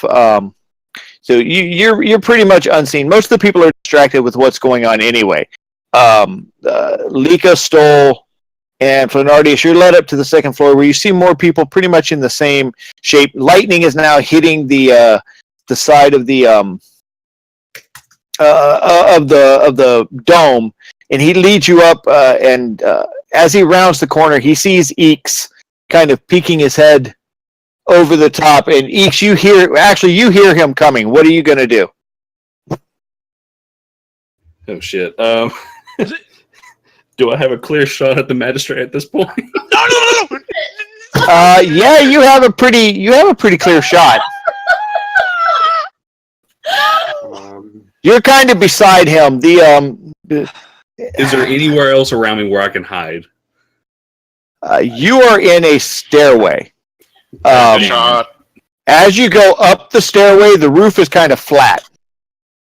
How tall is this building? It's a 2-story building. It's about, it's 2 stories. So it's survivable if we jump off of it. Okay, that's good to know. Right. There actually is a bit of a moat around it. Michael will be back in a minute. So even better. That's really survivable. Okay, good. All right, so what are you doing, Eeks? You hear footsteps coming, and you actually hear the captain as he's talking to Stoll about the magistrate and how, he's strained. He may not be able to see you at this moment. Maybe when the emergency passes, you hear Stoll's bolsterous voice as he's talking about, well, he needs to see me, blah, blah, blah. And you just hear him rattling off bullshit. Okay, yeah. Fuck it, I'm going for it. Sneak attack on the fucking magistrate. Oh no! I would like to encourage Eeks by putting a mage hand over the magistrate. Okay, he's there. Well, it's an auto crit, so he has no idea that I'm there. Gosh. Oh God! Oh, Alright, I'm Christ, rolling oh God, damage. oh Christ! Oh God! I can't target him, so Oh, here, I'll target him for you. Hold on. It's gonna be so bad. well, Soul had to bring the guy up here. Some of us might survive. Okay. You see him. He's totally distracted and has no idea that you're there. Eeks, Okay. you slowly pull out your crossbow and a couple of extra bolts. Okay, here it goes. Oh, gosh. Come on, just kill him instantly, please! Just please! I'm hoping he is. I'm hoping that he's gonna kill him instantly. He's so strong! As so Eeks opens fire. He fires the first bow. He puts the second bolt in, fires it really quickly, and fires the last one as he's running up the stairs, kind of running across the roof area, taking his shots as he goes around. The magistrate takes the first right under the armpit, right into the ribs. He yells out as he falls over to the side. The armored form tries to grab him again as the second arrow hits him in the chest, and the third one hits him a little further up in the chest. He kind of grimaces and falls to the side. As he does, this protective dome falls down from the just kind of recedes from the top all the way down the side as the hailstones begin hitting the building, busting through the glass. Lightning is now slamming into the side of the building and into the ground. He looks over at the goblin running across the roof, and he's like, "Kill that little bastard! Kill him! He's great! He's the one that brought all this down upon us!" And so you see the guards begin to pull their swords and begin running in that direction. You guys hear this from underneath, and the armored form starts to shield the magistrate. He's like, no, don't worry about me. I can handle myself. Kill that little bastard. And the armored creature steps forward and begins to walk across the roof towards you, Eeks. What are the rest of you doing that are in the hallway? Those of you who are still downstairs have no clue this is going on, by the way. The only thing you know now is the wind is now hitting the side of the building, and you can hear hail just pummeling the outside. I end up killing the whole town. We thought Red was the bad guy. Okay, Ray killed you. Okay, he killed an entire town in one shot after one died. Great. Well, I just have to keep fucking bluffing, so I'm just gonna run up the stairs like I have no idea what's going on, and be like, "Who's there?" And I'm like running around searching and really not looking. And so Stone kind of pushes past the captain as he charges up the stairs, pulling his maul out. What are you doing, Lee? Oh, I'm following, going, well, at least I know there's a way out. So you begin running up the stairs. You actually don't know. You don't know what's up there yet. Oh, okay. You have no clue. Find out what's going on. I heard them screaming about little bastards, so I assume Eeks did something wrong. What are you doing, Flanardius? Playing the bagpipes. Are we in combat yet? We will be momentarily.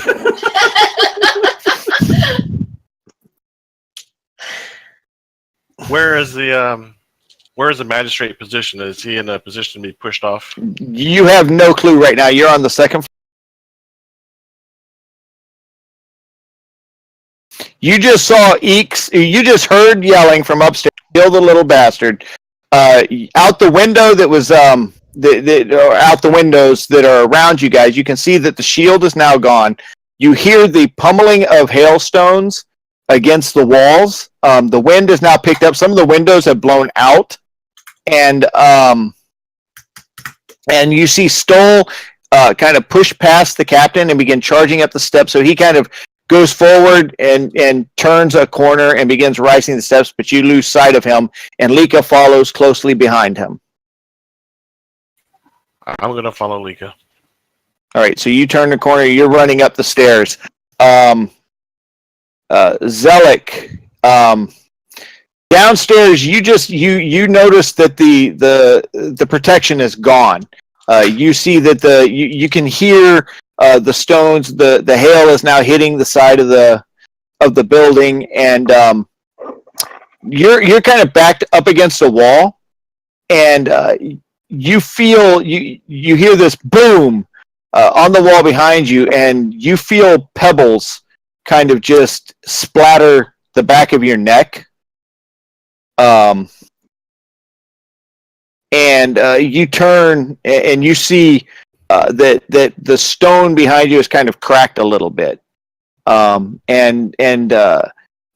you look around the room and you hear the pummeling of the hail, you can see that more cracks are beginning to appear in the walls around the building.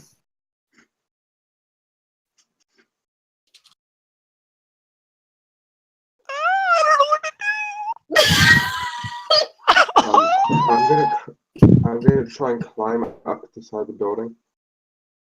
You're going to try and climb up. You're inside the building. He's gonna go outside the building. Well, then I'm just gonna run up the stairs. All right, so you dart up the stairs, realizing that you guys had all pretty much, by the time you approached, you had seen the magistrate upstairs. So it's a natural assumption that you would know something is happening upstairs. So you dart up the stairs. We're going to roll initiative, but I got to add a couple of more things here. Hold on, because I got several guards and I've got a captain. Oh God! Here to Okay, add. but how are teams gonna be picked? This is I don't know. I like Stoll. I like Stoll.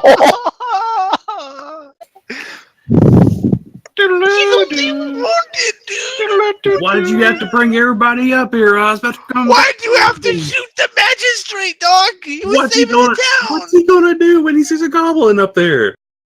Bro, just Probably recognize him as a goblin that he had dealt with before, maybe? Exactly. There's sneaky thing. You have like a plus bajillion to stealth. Just you get stealth underneath his legs or something. I don't know. You're a goblin. Do goblin things. Don't shoot people. Damn it. Goblins shoot people. Sudden 35 points of damage and he's only wounded. What? Yeah, he doesn't look like definitely does not look like he's in bad shape. Oh my God. We can take him. No. Wrong. Error. Wrong. All right, and I'm gonna pull a map up here. Give me just a second. Yes, please. Can I just take like a bonus action, just jump off the building and just run? Try to save the group at least. Hold on. Do I know where he is? Eeks. Not yet. Give me just a moment, guys. Give me just a moment. This did not at all go the way and it takes a little longer to maneuver things in this application than. I have one important question that's going to affect my course of actions here. Please inspire someone, please. Did we get that long rest? No. No, you did not. No, we did not. What? You guys decided to go to the bar. Thought we were gonna have more time. Didn't know a storm would come up. I had to play the drums. I'm sorry. You guys decided to party. They were playing my song. I was playing the song too. This did not go in any way, shape, or form where I expected you guys. Well, I should have though.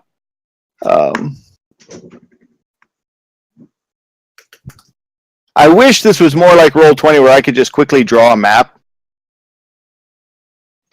But I got to like remove a bunch of stuff from the map that I had set up prior to this, and so bear with me, guys. I apologize. And for those of you watching, I apologize. Okay. So, Eeks, as you're running across the roof, you see this giant creature, the armored form start to rise up behind the magistrate, and it begins walking towards you. You see there's several guards around you, and this map is going to be imposed, or is going to be reversed to the way I wanted it to be, but unfortunately we'll just have to adjust to that. Okay, so... And I heard him yell out the little bastard line also, right? Oh yeah, all of you heard that. So I would have probably automatically assumed it was Eeks, right? Yes. Okay, yeah, I'll be trying to push past everybody to be like, what did he do now? Who else but Eeks? Yes, exactly. Okay, so he's not up here yet. They are...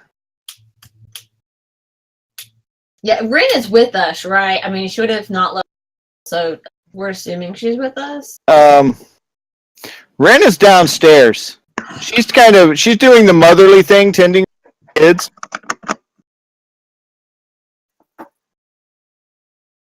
You know, like she would Stoll. Yeah. All right, so now we've got Eeks kind of running here. And we have Stoll. If you've On got the board? the map up, I don't see it. I haven't got it yet. Okay, okay. I'm still placing everyone. Lika, where's Flonardius? Flonardius, and that's it on the roof so far. I gotta move this.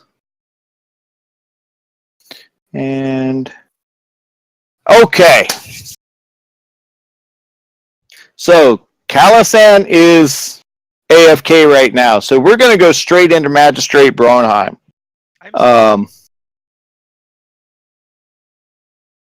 Magistrate Braunheim. Wait, who is with who? Like, Okay. are they aware that like we are with Eeks, or are they thinking that we're with them? They are not. They don't know. They're focusing their attention on Eeks at this moment. Okay. The guards have kind of turned. This creature is starting to walk in this direction, and this is Magistrate Braunheim, who sees Eeks, and where's the targeting? There it is. So many people on the map.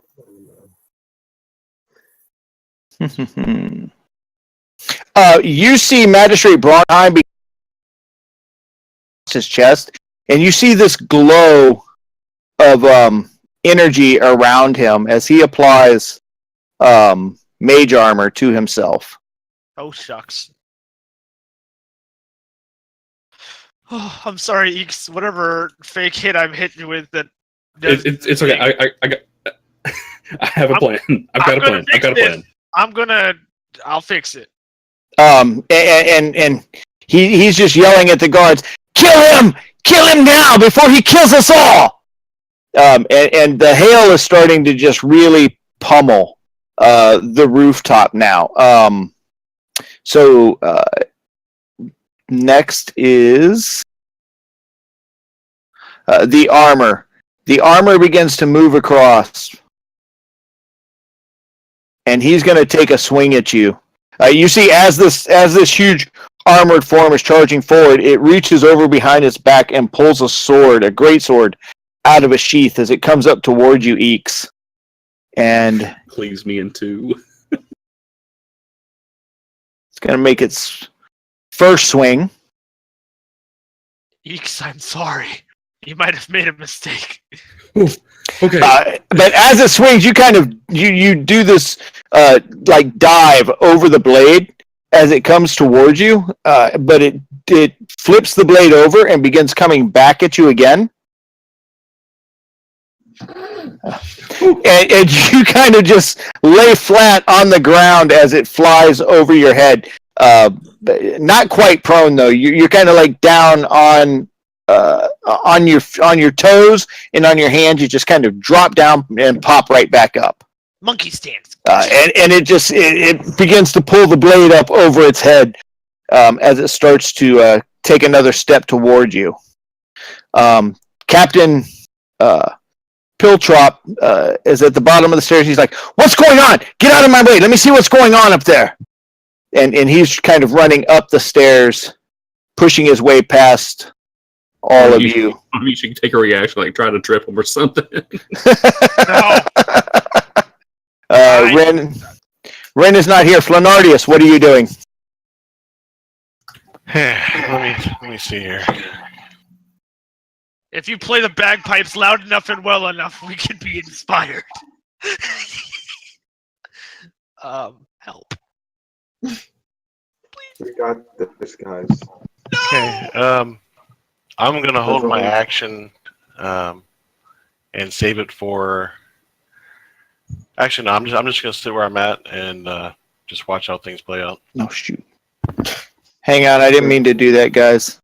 Oh, he broke it. Only 6 guards. We're just going to skip over me and let 6 guards attack me. I would like to use a bonus action though to Okay. give Eeks inspiration. Okay, so how are you going to inspire him? I'm going to read him a poem. Hold on. My action. Going to Yeah, me with your words. We're gonna do a poem at this time of danger. So give me 1 second. A haiku, if you may. This combat tracker is so big. I've never seen it grow this big yet. So Hey, Stoll, Yes. can you update Michael on what's going on for him? Yes, of course. See, what happened was Oh no. All right. You want me to cast it first, or? No, I want to hear it and then cast it. Okay. All right. You did not shoot the deputy. All right. Stop. Concentrate and listen. Flanardius is back with a brand new rendition. Oh, God damn it. Something is about to get deadly. If you succeed, it's because of my medley. Now, good luck. So you hear the Eeks just kind of coming up out of this beautiful poem coming out of the stairwell, and it just something about it just gives you a sudden burst of energy. What are you doing with it? I'm going Running. to disengage, and I'm going to dash over here. I guess there's a few opportunity attacks there. No, because you use dash. Oh, okay. How far is it from where I was? I mean, because you use to where I disengage. am? Let's see. There's no handy dandy squares. Yeah, I'm counting it out. So you can get right to the edge. You can get right to here if you needed to. And that's with just my movement. That's with your dash. Oh, with my dash. Yeah, you said you dashed. Yeah. I was hoping you thought it just meant move.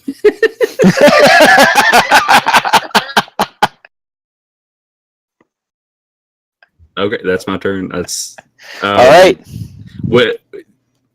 As I'm running, can I drop some ball bearings? Sure. I'm gonna just like throw ball bearings like everywhere around me. So Stoll and Lika, as you come up, you see him running across the thing, and he's just sticking his hand into this bag of ball bearings and just throwing them out of his pockets as he's running by. With this panicked look on his face, just what the fuck have I done? The first guard. As I'm running by them, I'm just going to say, rendezvous, rendezvous, rendezvous. I'm just going to be like, oh, goblin. I don't know this guy. He's just going to run this way to assist the magistrate. Guard number 2 is also going to run to assist the magistrate. I think there's a way I can add a grid to this. Give me just one moment. Let me look. As I say, I would think there's a way you could grid something. Yeah. That's not it. That's not it. That's not it. I could have sworn. Resize. Nope. Nope. Nope. There we go. I believe that's everything, Mike.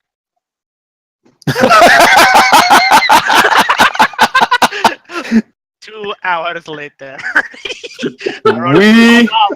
How hard are you shaking your head right now? We screwed up big time. I have done nothing wrong. There we go. Now we have a grid. Okay. Hang on. Can you see it? Yeah. That's a big fellow. Are these 5-foot squares or 10-foot squares? Those are 5-foot squares. Yeah, that worked out about right. Then I could have jumped off. You could have gotten. You were right here. You were here. So you ran 5, 10, 15, 20, 30, 35, 40, 45, 50. Yeah, you could have. Okay, I'm jumping off. All right. I need you to do an acrobatics check. All right. Oh. So we're not killing them out anymore. You stole. You see him running across as he is. He's throwing ball bearings, and then you just see him reach the edge. He puts one hand on the wall, does a side jump over the wall, and disappears. Eeks, you free fall into a moat, and you just feel the cold water surround you. As you just kind of dive into the water. The guards are beginning to move around the magistrate.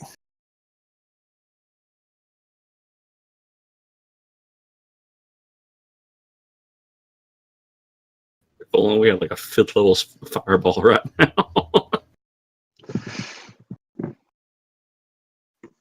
Wow, I forgot how many guards there were. Yeah. A lot of them. Yeah. If I could have seen that, this might have all been avoided. I don't know why I'm targeting Zelik, but I appear to Thanks be to targeting you. Zelik. I know myself. Hey, I tried to describe it just as well as I could. This is your.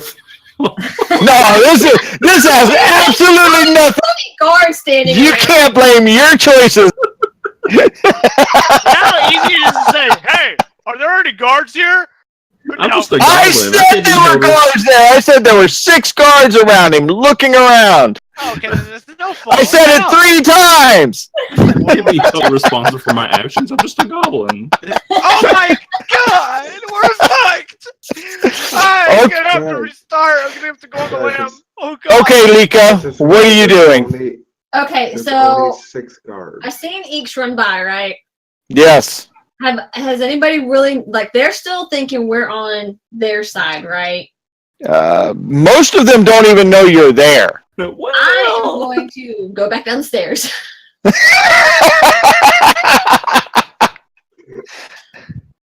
Zelik, what are you doing? I'm going to wall run up the stairs. Okay. Naruto style. So he What? comes. Zelik runs up the stairs. You get right to the top of the stairway as you see Lika coming down and starting to run towards you in the opposite. Not really run, just moving, walking, power walking Yeah. in your direction from the other stairway. I give her a confused look like. And I'll just shake my head and say, go, Up- go, go, go. There's nothing we can do here. Stole. You're standing at the top of the stairway. You see what's going on. You see the magistrate kind of getting up. He's now glowing with this translucent armor surrounding him.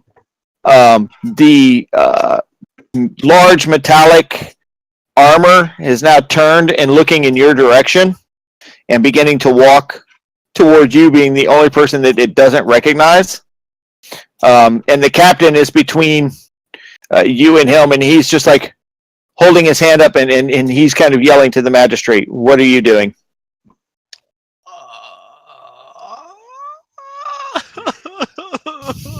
Accurate. I'm gonna run up the stairs, and I'm gonna shout out and be like, "What's going on?" I end my turn.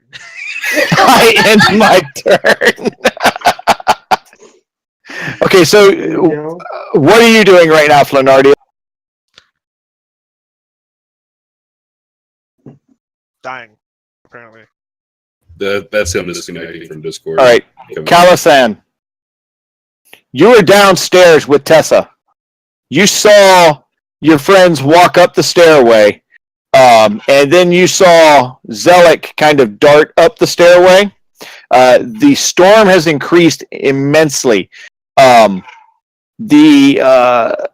hail is hitting the sides of the building. It's starting to chip its way through the walls. What are you doing? Apparently he's gone again. Yeah, about this time, as you run downstairs, start meeting second. You hear this sound, and you look out the windows as this dome begins to rise back around the building again. The lightning strikes a few more times. It dims out a lot more this time, like almost completely fading out, and then it starts to grow back in strength. But every time it dims out, it's a little weaker and a little weaker, and it doesn't come back to full strength anymore. You can hear someone crying out, kind of like just from upstairs as with each strike as it happens. Your mic cut out like halfway through, so I was like, Yeah. So what are you guys doing? oh, yeah. You guys are downstairs now. We're out of initiative. I'm just running. I'm heading out of the Stone Keep, and I am just like, nope. And I'm gonna exit through the barrier, and I'm just gonna go back. You get up to the barrier, the guards are just like, I need you to go back inside, man. I cannot go back in there. I have forgotten my child, and I need to go get her. Ooh, slick. Persuasion. Let's do Yes, it. give me persuasion. Give me performance. Okay. It's so not gonna be good. It's not bad. It could have been worse. It's not great, but it's not bad. The guard kind of looks at you, and he gives you a kind of an up and down look, and he goes, I don't think I've seen you here before. Are you new in town?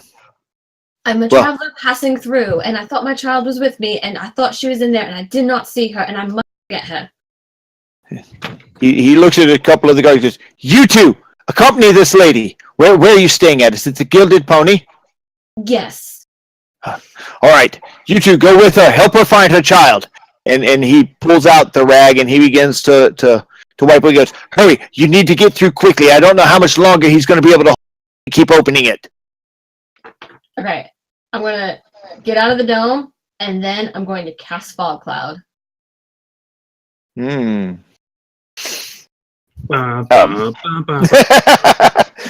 So as you walk out, spell and this fog kind of begins to envelop you. It almost rises out of the ground as it obscures the view of the people with you. And which direction are you going? Like, you know, Eeks, you saw the direction he came out, or he went over the wall at, but you're really not sure where he's going to. And keep in mind, it's still raining and the wind is howling, so your fog is starting to dissipate quickly.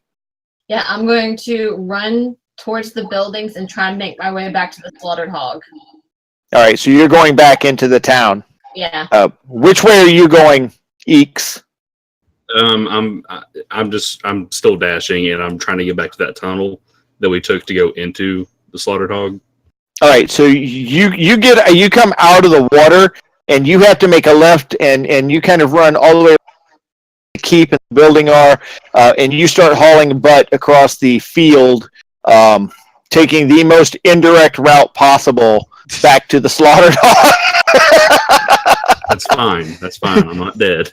And because of the rain and everything, you can't really see Lika and where she is. The wind is really starting to kick up and get cold. So I need both of you who are outside of the shield to make Constitution checks. Saves or yeah, give me saves. well, Yeah, Eeks, from the combination of being in the water and the cold air, you make it a few feet, and you feel hypothermia setting in as you fall to the ground, and you begin to take 5 points of just cold damage. that's fair. That's fair. As you fall to the ground, you're just shivering intently. Lika, you're hauling butt back to the town as you walk through the doors. The rain is still hitting you, but you've got your cloak around you. You're still dry, so you're doing quite well. What are the rest of you doing? How far is the drop from where Eeks jumped? How far? It's a 2-story drop. Alright, I'm gonna scream out and be like, he fell off here! I'm gonna run towards the edge. You're and toss- downstairs. What? No, I'm up on top. No, Yeah. you said you. Yeah, No, I said I came to walked the top up of the the stairs and came to the top of the stairs and I was like, what is going Oh. on? I'm sorry. I thought you went downstairs and said, "What is going on?" No, I'm up here and I'm gonna run towards the edge and I'm gonna like leap off and be like, I'm coming for you! And fly off the edge. Like, fly small in hand, like full spread eagle. Give me an athletics check. Yeah, if I get in that one now, it's I all swear, over. if you bring them to me, I'm gonna kill you. Yeah, baby. You jump off and you kind of just like cannonball into the water, making this immense splash. The guards run over to the side and they're kind of lower, but it's hard to see. It's dark. The wind's going. The rain's going. There's no light outside except for what they can see of the shield as you work your way under the shield through the water, kind of swimming along, and you pull yourself up the other side. I need you to make a Constitution check. All right. Save.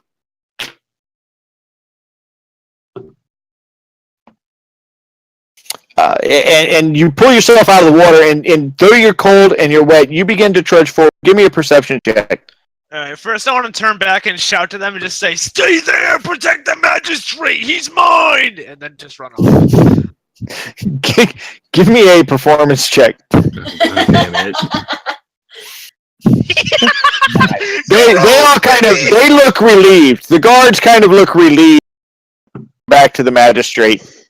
Now for perception. Now for perception. Not one.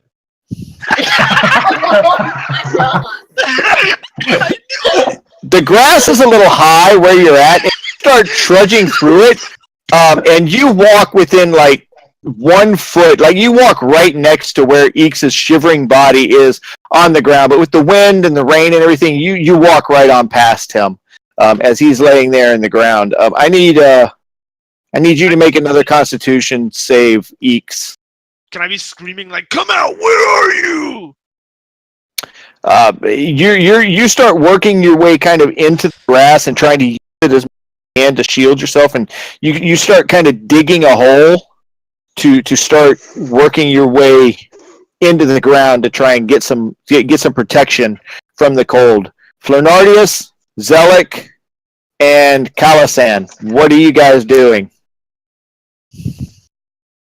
I'm downstairs trying to comfort Tessa. Okay, so you and Tessa are over in the corner, and she's sobbing, and she's kind of holding on. She goes, "It's the end of the world. I knew it was. With all of the stories that have been going on, with what was happening at Orin and everything, that all the people that have died. I'm telling you, it's the end times." And she looks up at you. She goes, "The dead have come back. The world is going to end. We're all going to die. It's Kellamvor is going to win, isn't he?" Listen, Kellamvor's the war is already not going to end. This is all right. Aren't we being nailed by hail? Give me a Perception. persuasion.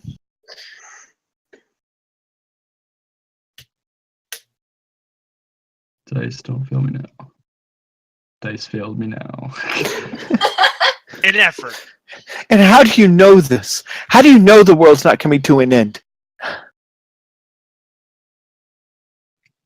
Guys, you're still Listen, Have you not heard? Have you not heard what's happening in Orin? Do you not see what's going on around us? Oh my god. Listen, I've seen some shit in my days. I'm much older than you think I am. But I know that this is just a storm and it will pass. You have to trust me on this. Give me another persuasion.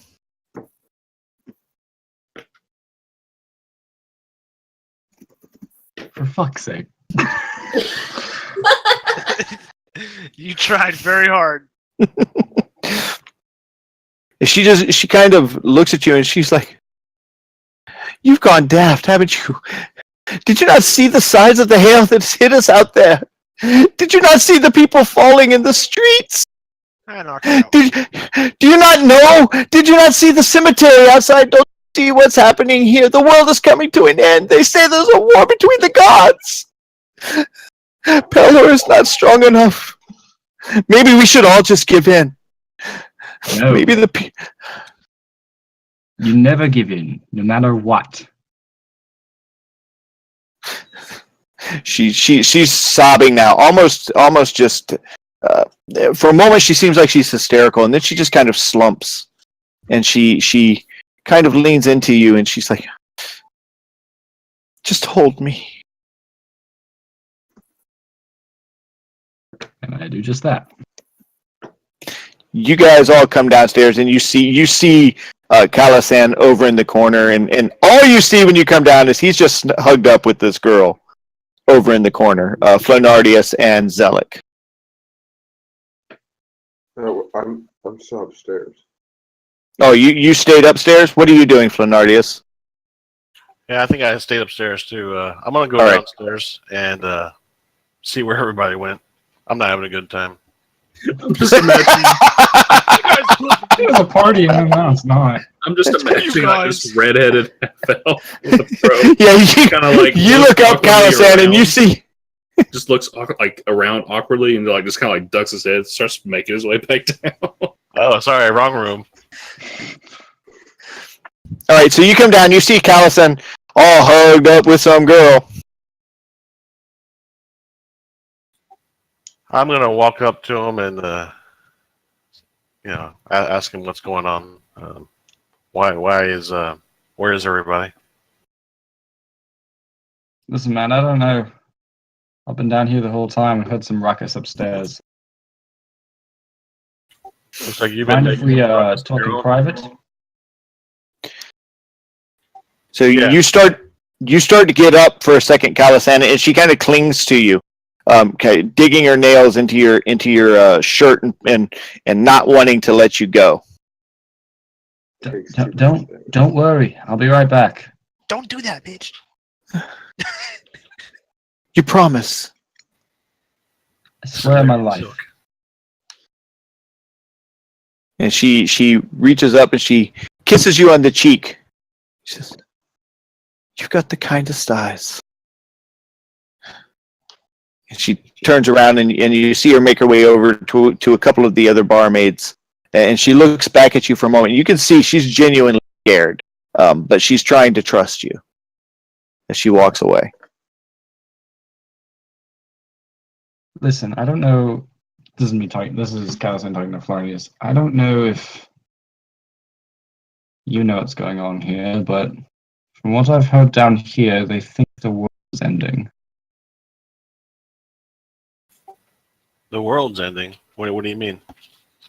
Something about Kalimvor and the dead rising. I'm not sure if it has any connection to do with what we had dealt with in terms of that cult. But she mentioned something about the war between the gods, and this seems to be pretty big. We should try to meet up with the others and talk about what's next. Well, I don't know where they are, do you? No, Lika ran by me, and next thing you know, it's just I see you here hugging this girl and getting some action when no one else is. I'm not like that. You cast charm on her, didn't you? you?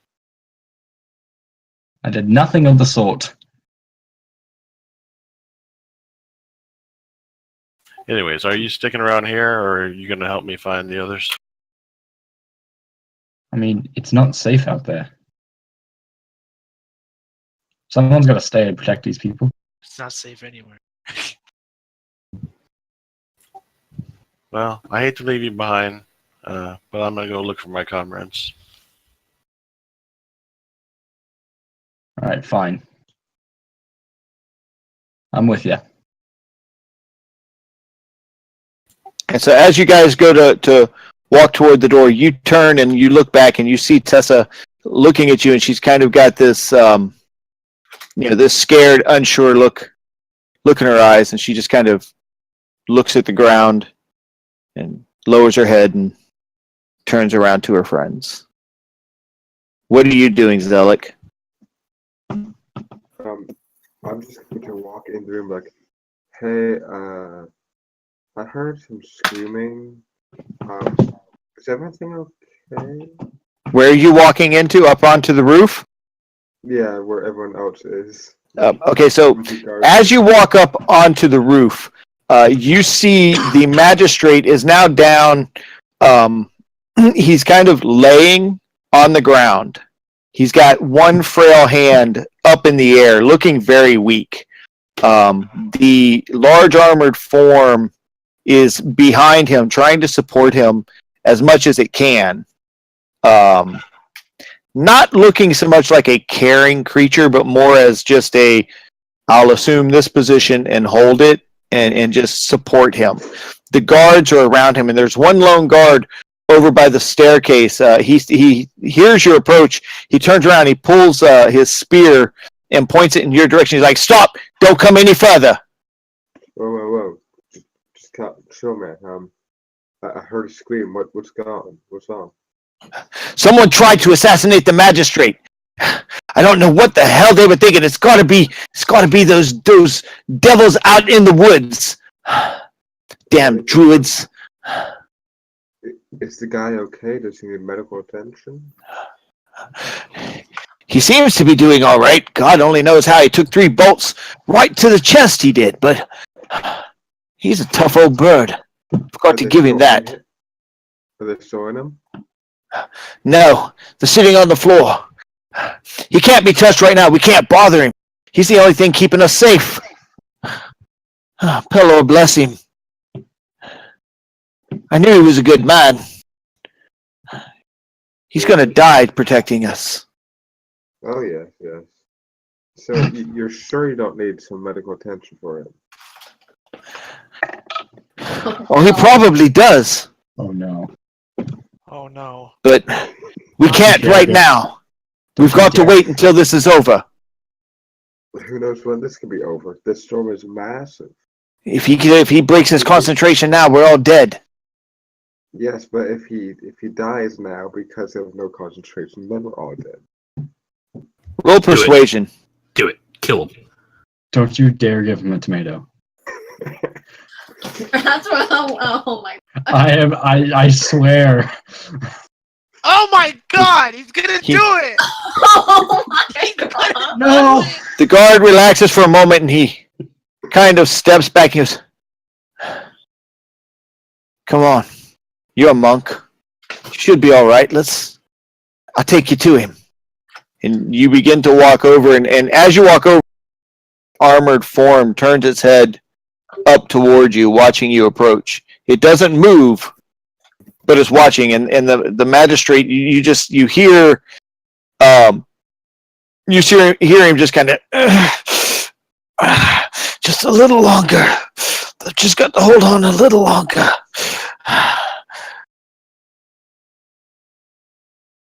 Yeah, I walk over and kneel down, taking his pulse.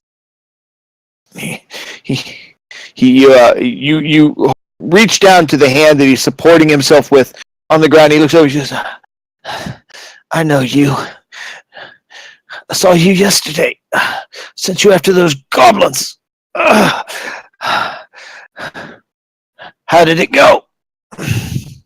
As you remember, sir, I gave you a lot of ears, but you underpaid me.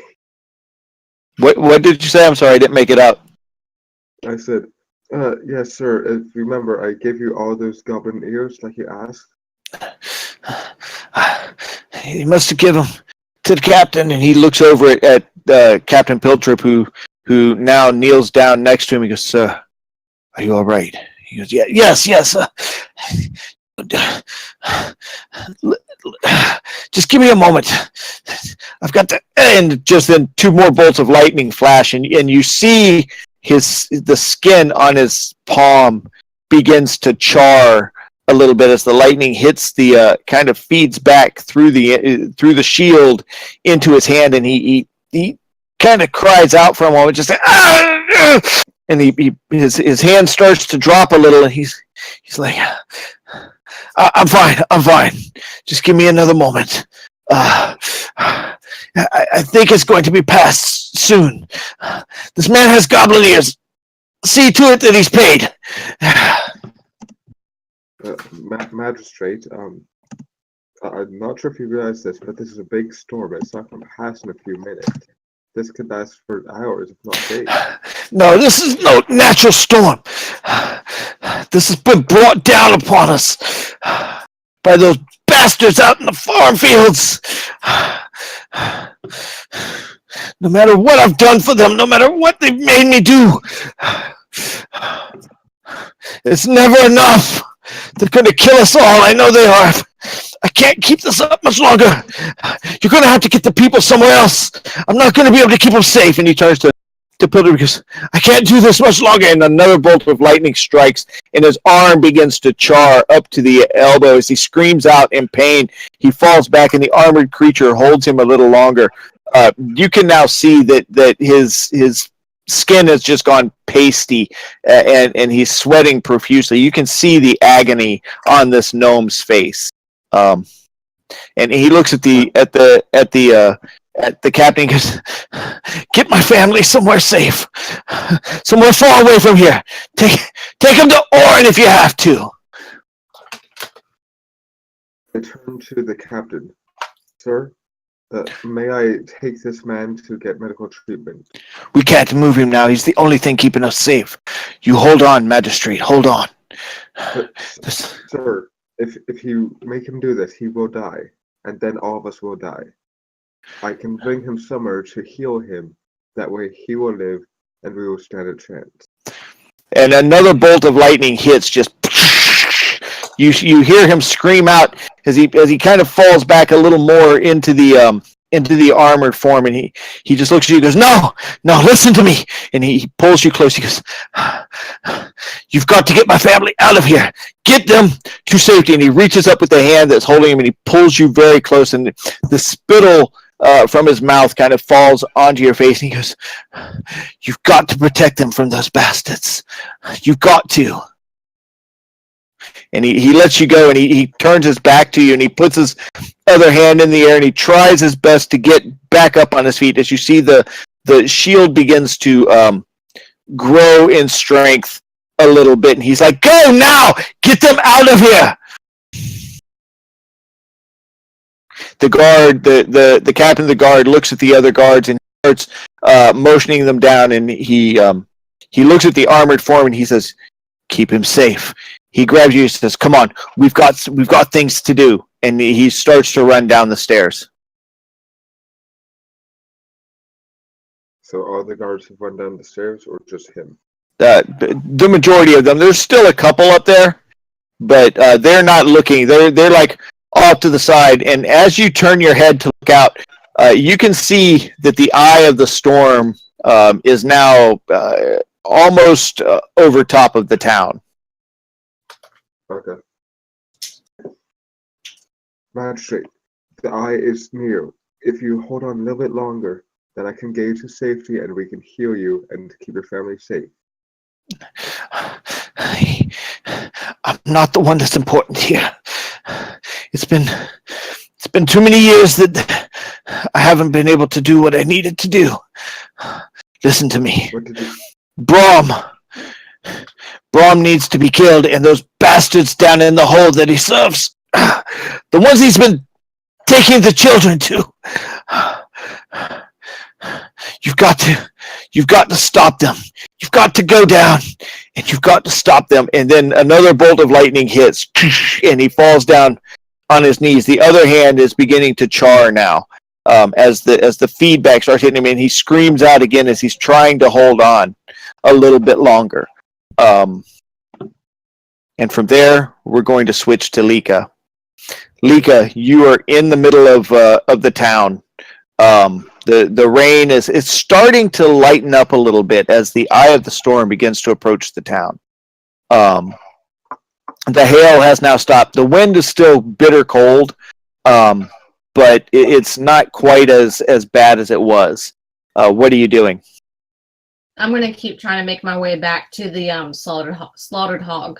All right, the water in the town has now come up because it's all swampland and there's been just a terrible amount of rain.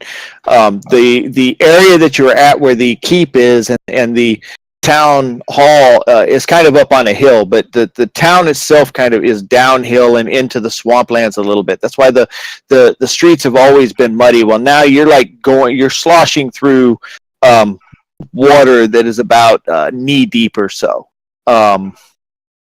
As you're trying to make your way through, you see pots and pans and pieces of furniture floating through the streets as you work your way back to the slaughtered hog. But you do make your way there.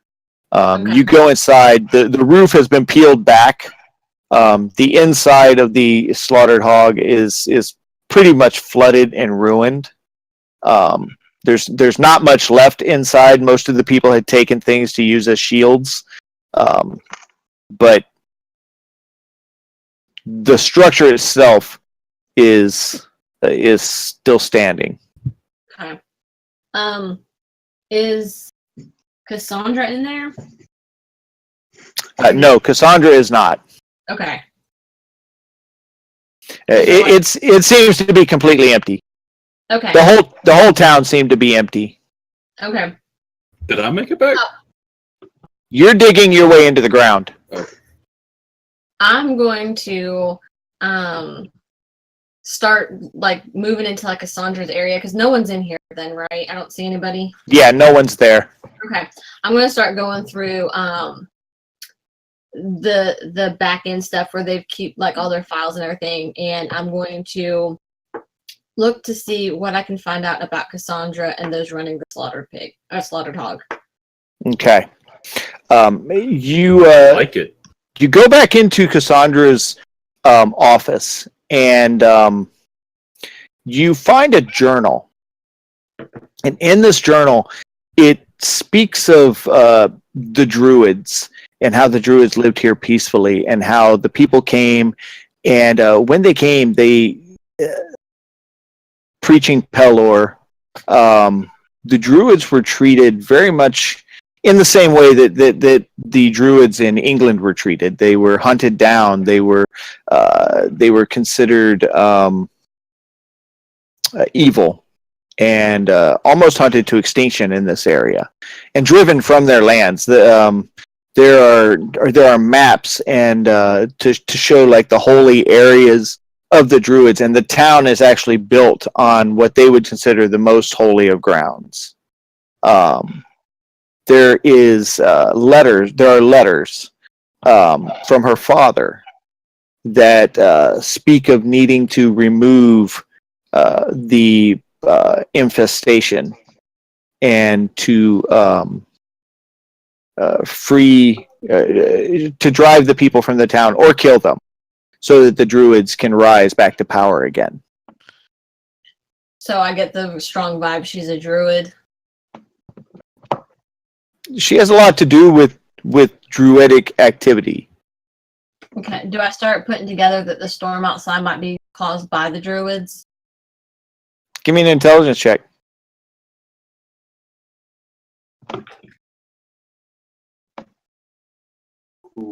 You know that weather control and nature magic is definitely a strong druidic field of magic. I'm gonna start like taking note of all this. Do I find anything else like regarding like the note that I'd found last week? Do I find anything else that can help me like decipher that note and make No. Or, No. do I find anything else about my own search Not in this office, no. anywhere in the slaughtered hog? No. Okay. No. But you do find as you're going through some of the drawers, you do discover druidic symbols, but you can't really read what they say. There's a parchment and it's written in a language that you understand, you recognize as being druidic, Mhm. but it's nothing that you can decipher. But there is one thing at the bottom that does catch your eye. Okay. It is a skeletal hand holding scales. Oh, jeez. I'm gonna take the note. Oh, god damn it. We're the bad guys. Yeah. Were.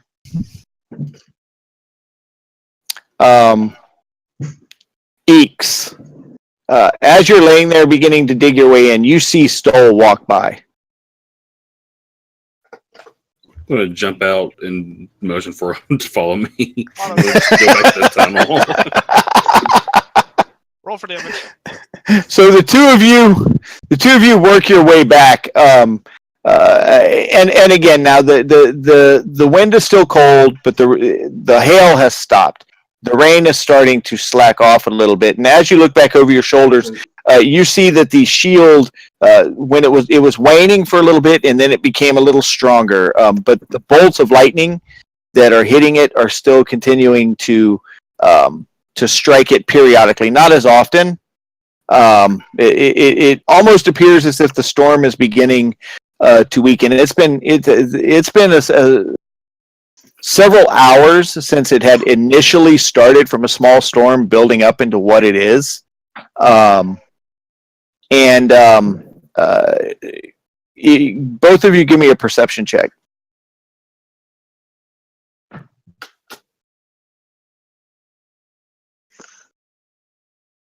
Oh, shucks. I can't find the button. Eeks, as you're looking at the cloud pattern, you notice as the clouds seem to begin to be dispersing a little bit. The eye of the storm is losing a little bit of its what's the word I'm looking for? Formation. Yes, thank you. Yeah, it's becoming a little less formed and a little more scattered. They're still spinning, and they're still spinning quite well, but they're starting to break up a little bit. Okay, I'm just going to make my way into the hog.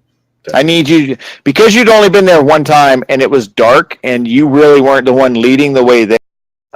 You get to the wall, you begin to feel around. Do an investigation check. Can I as well? You were pretty out of it, so you would have to make an investigation at disadvantage.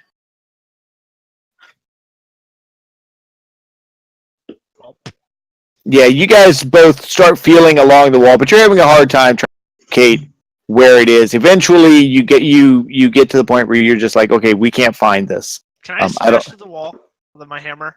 This is a pretty thick wall. These are like logs that have been placed into the ground. They're not small logs either. They're like, big oak, well, like large pine tree logs. So yeah, you wouldn't be. It would take you a while to cut your way through it.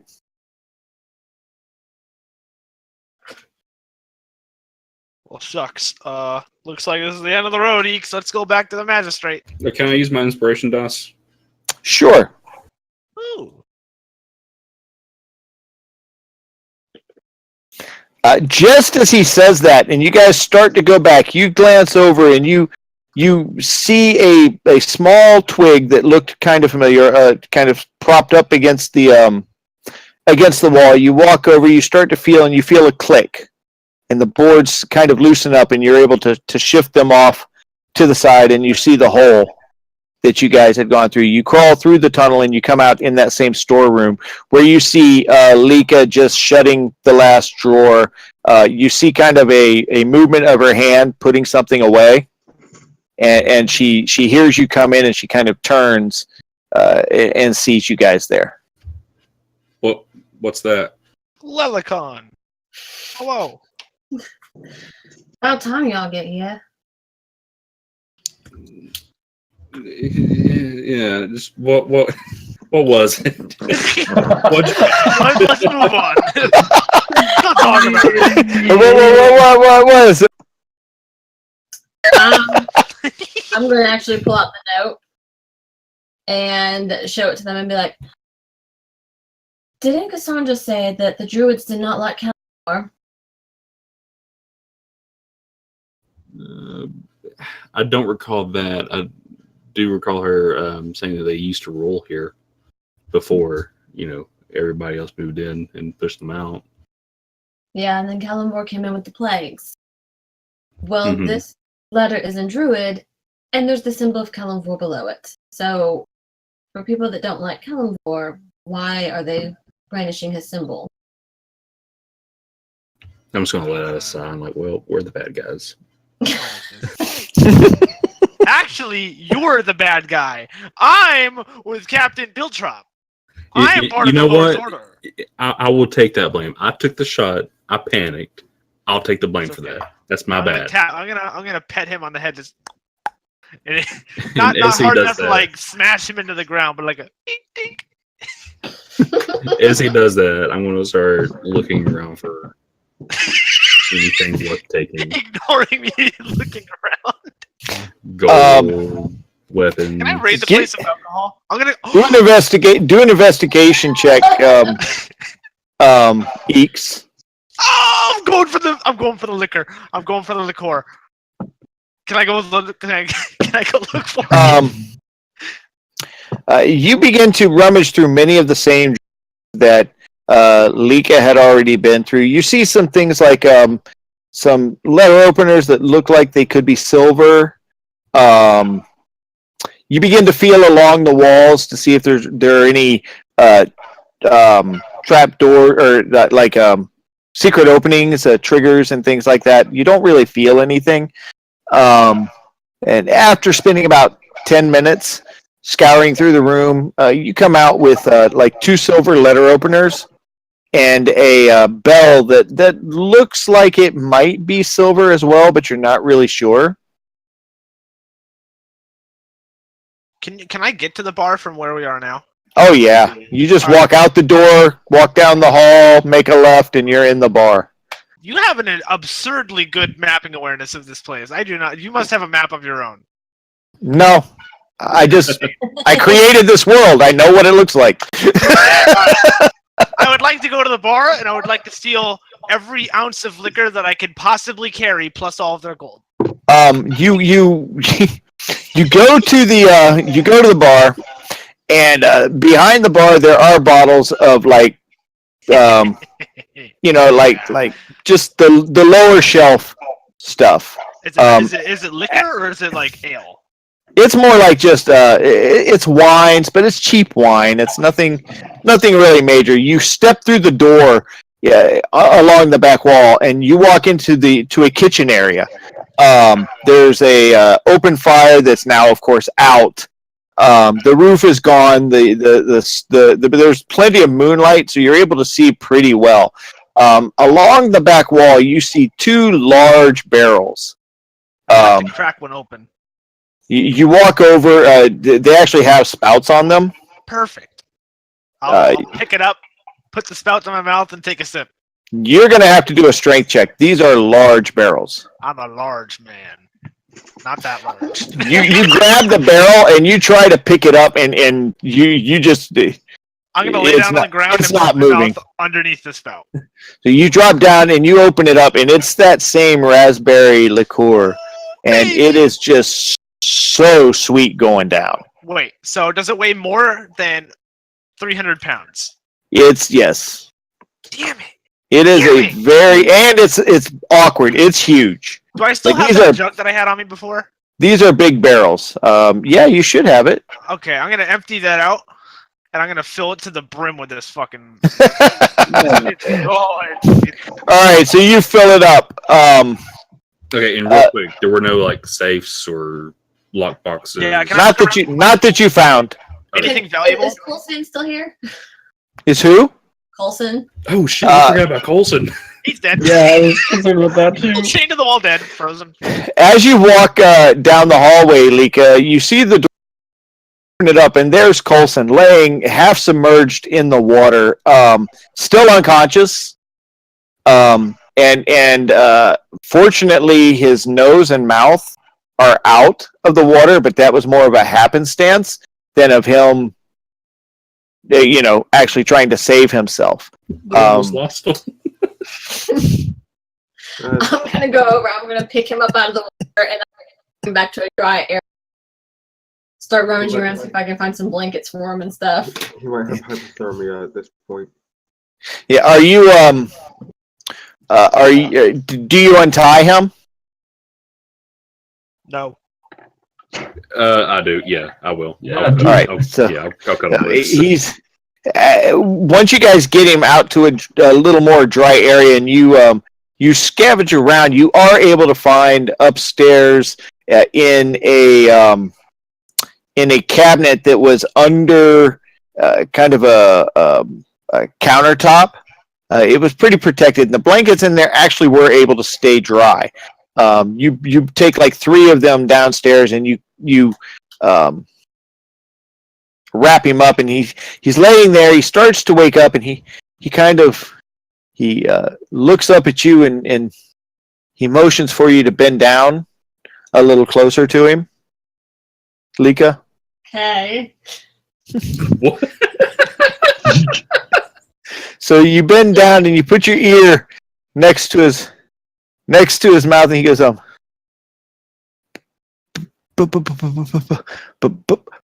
body warmth is the best.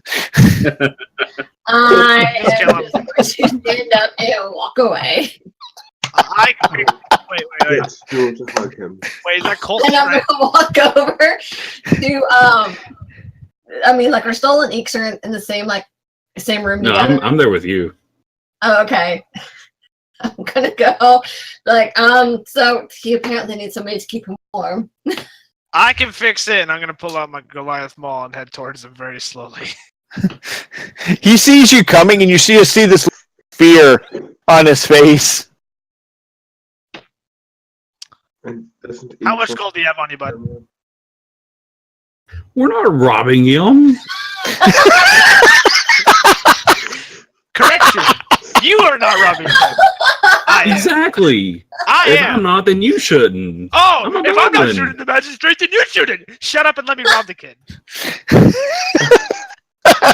How much gold? I want to roll intimidation. Oh, god damn it! He's like, He looks at he looks over at Lika and kind of gives her a smile, and you just see him just kind of his head falls against the corner, and he's out again. I'm gonna loot him.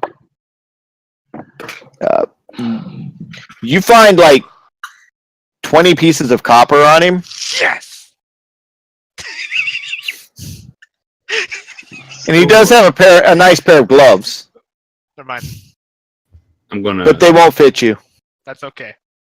go cover him up with the dry Yeah, I'll blanket. pick him up now. I'm just keeping his gloves. Never mind. I'll save the kid. I'm not gonna kill him. I just wanted to loot him for everything he owns. But, you know. All right. You And wouldn't let me lose as I'm covering him up, I'm slipping a gold into his pocket. Oh, Okay. me. Do a sleight of hand check. I'm not gonna stop him. It's fine. He's out cold. Yeah, it doesn't matter. Stoll doesn't even see it. Stoll's completely oblivious. Copper. So much alcohol. +8, dang. All right, Zelik, what are you doing? Is the eye of the storm upon us at this point? It's pretty much, yeah, it's pretty much on you. The storm seems to be letting up some, but the magistrate, he's not taking any chances. He will not lower the shield.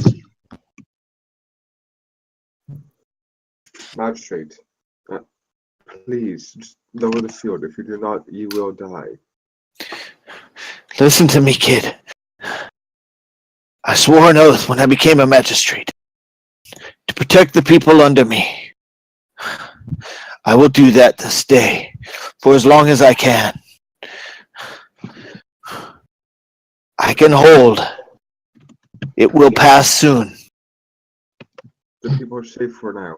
But if you keep this up, you will die, and then who will protect them? Do a persuasion check. Pardon? Do a persuasion. Do a persuasion. Give me a persuasion check. Oh no. DM, you roll intimidation. He looks at you and I need you to go so I can concentrate. Magistrate, look at your body. It's hardly even holding up. If you I need you to go. Drop the ice cube in his mouth. Drop the And ice at, cube in his at mouth. this point, you see the armored form kind of release him and stand up.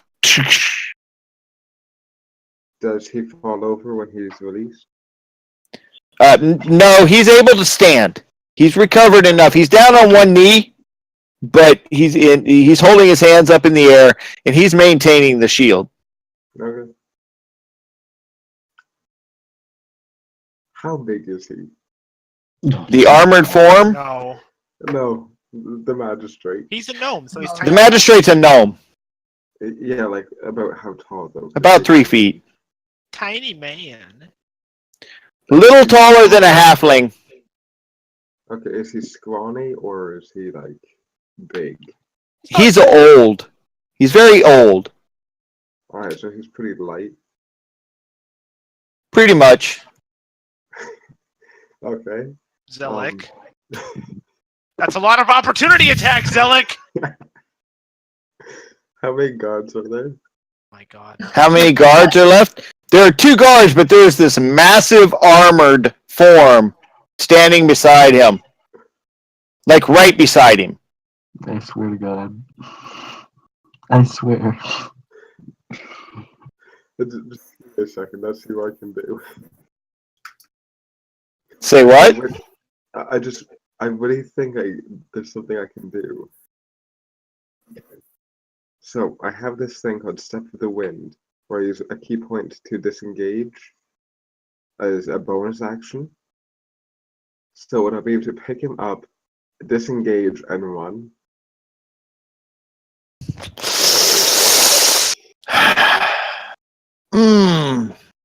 You can certainly try. Oh God. Oh God. Oh, for fuck's sake. my Jesus God. Christ almighty. Why do people keep doing these things? Because I I just need wanted to loot a child. I think that I can, if I get him alone, we can do stuff. What does it sound? Okay, before you do anything, I've said before you do anything. But this is a married man that has 15 children. Oh, The manhorn! Kill him! Take him out, Jesus! before you do anything, I want you to recall what he said to you, Oh my god! and maybe you might think, okay, maybe he's not that bad of a guy. Yeah, see, I don't think he's that bad of a guy, but I don't want to. That's why I don't want him to kill himself. All right, take him, fake the kill, 2,000 gold, and then run. Okay, first of all, the rest of you aren't there. So, Yeah. Zelik, So this is going on. what are you going to do? Without my input. Okay, so what I want to do is I want to pick him up, jump out the window, and make a run for it. Okay, you don't have to jump out the window because you're on the roof. You're 2 stories up. You want to jump off a 2-story building holding a man who is already hurt. He has Featherfall. Yeah, I have slow fall. Okay. Yeah, but Yeah. you can certainly try. Okay, what do I need to roll? The armor golem Well, casts first of Featherfall. all, we have to roll initiative. So we'll roll initiative. You don't have to roll. It's already rolled. I just got to find you and the golem, and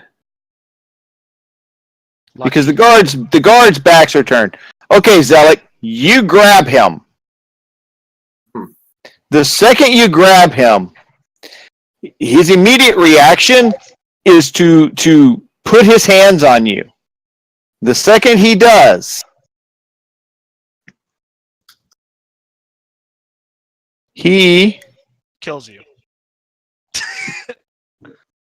uses shocking grasp. Oh Christ! Oh God! Jesus Christ! And you take 6 points of lightning damage as he grabs you. It's like being hit by a taser. Your body just stiffens up. You immediately release, and you just feel this electricity go through you, which stuns you and kind of knocks you backwards. Okay. Wait, can he roll to try and like keep his grasp on him? Yeah, I'll let you do that. Do a strength check against his strength. No, Mr. Teaser. If I can even find his freaking strength. It's like, oh. That's, Hold on. I think you're gonna hold him. He probably has a strength of like 5. I got this, guys. He's a little baby gnome. Little gnome man. Oops, I didn't mean to do it twice. It was 16. So yeah, you're able to maintain your hold on it, but you took quite a jolt. As you can look, it was only 6. You're okay. Yeah, I have a max of 34. So yeah. And you begin to run with him. Yeah. All right. As I'm running, He's going to take his turn. As I'm running, I want to tell him like, I'm doing this for own safety. As you grab him, also, the shield completely dissipates. Oh, Lord. He is going to try and break your strength check. So My what? you're going to have to roll strength check again because he's going to try and break it. It's his turn. Damn. But he can't work his way loose. So instead of doing that, while you're holding on to him, he casts fly upon himself. And the 2 of you travel up into the air 30 feet. Okay. Featherfall.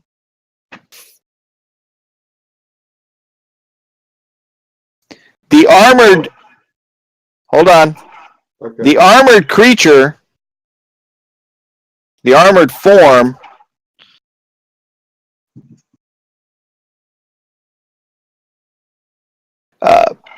pulls the great sword out of his back and assumes a fighting stance and just looks up at you guys. What are you doing? We're back to you. Okay. I'm going to tell him, sir, Imagine Well, you just waving. if if your bodyguard attacks us at this spot, it will hurt you too. I don't want you to hurt. I'm doing this for your own safety. I don't want you to die. I don't need your protection! Put me down! I've got people to save, damn you! If I put you down, I'm going to fall at this point. You shouldn't have grabbed me to begin with. I told you to leave me alone. I told you to get my kids to safety. But no, you wouldn't listen to me. And with that, he pulls one hand up. You see sparks begin to fly in his hands. Mhm. You cast Fireball. Ooh, hold on. So, like, I'm worried. I'm starting to worry too. Okay. You need to. It's not sparks. What you first thought were sparks are just this yellow energy bouncing back and forth between his fingers as he begins this incantation. And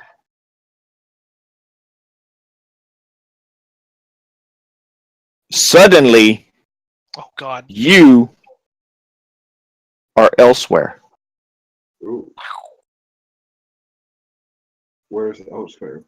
You are floating Huge battle. in a realm of clouds, and you see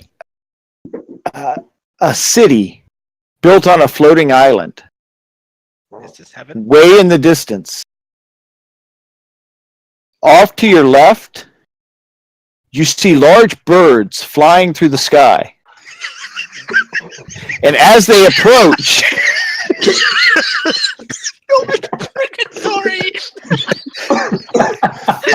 you see that they have humanoid bodies around their large wings. They spot you and they begin to fly in your direction, surrounding you.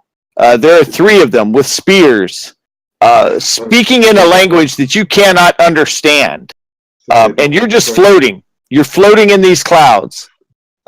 Give me an intelligence check.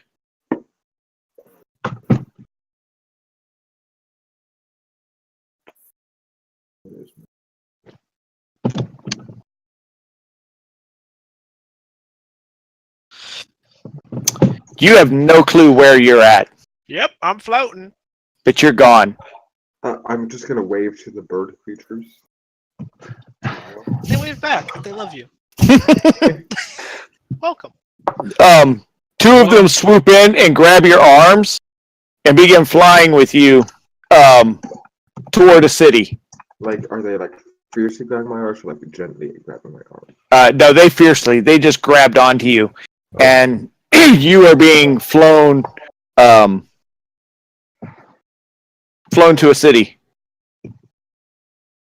Okay. Flonardius. Calisan. What are you 2 doing? Oh, Yeah, by the way, Zelik, you have been banished to the airplane. Oh shit! What? He's on the airplane? He's in the airplane. I want to be in an airplane. Where are we going? That sounds like a fun- It's all right, DM. I know what you're talking about. I know what Yes. you're talking about too. There are different elemental planes of existence. Yeah. You are in the one of air. Hey, at least I can breathe.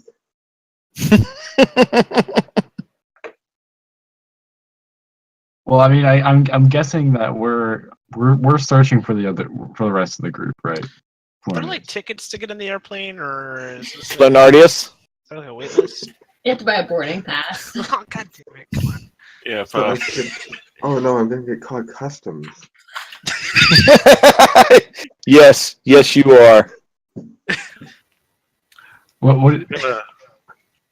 Go ahead, Callison. No, I was just saying, are we just looking for them, or are we like gonna go somewhere? I'd like to start looking for the rest of the party. Okay, because I'm just following you. Okay. Well, I'm going to look outside, and are we still in the eye? Yes. Well, as you guys are looking at the sky, you are in the eye, but the storm itself seems to begin to be dissipating. Okay. The only instinct I have at this point is to try to get back to the slaughtered hog. Well, I'm following you. Okay, I'm going to start venturing. So you guys start heading toward the slaughter. Give me a perception check. I love perception checks. They're the best.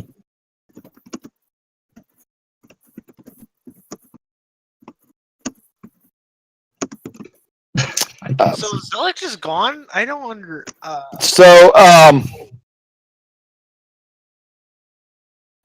so that's not what I thought would happen. Really? Flenardius, as you guys are making your way, you catch movement to the right, to where the line of trees is, and as you turn, you see shapes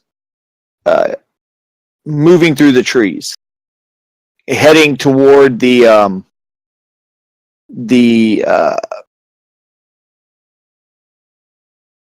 town hall that you had just came from. You can't make out more than shadows. Okay, are they going away from us? Or Yes, you're like passing each other. Okay, do they notice us? You don't know. I'm gonna alert Calisan to the movement, and we'll see what we want to do. Huh. Hey, you see that? Yeah. Heading towards the town hall? Why would they be going there? I think there might be an attack. The storm was probably just a way to get everyone in one place. Why does this thing always happen to me? Why is it always me? The redhead. Well, what do you want to do, Calisan? You want to go check these guys out? How far away are they from the town hall? They're about from the town hall. Yeah. You guys have now traveled. You're about to enter into the town, so you're about 150 yards, maybe 200 yards away from the town hall. They're about the same distance, give or take an extra 50 yards for being in the tree line area. Getting ready to cross the main road from the far side where the woods are, kind of in the direction where the where that secret passage is that you guys brought in. They have to cross the main road and then head up the field, up the hill toward that main area. Listen, we have to run. We have to get the others and we have to head back. Okay, I like that plan. What do you want to do about these guys, though?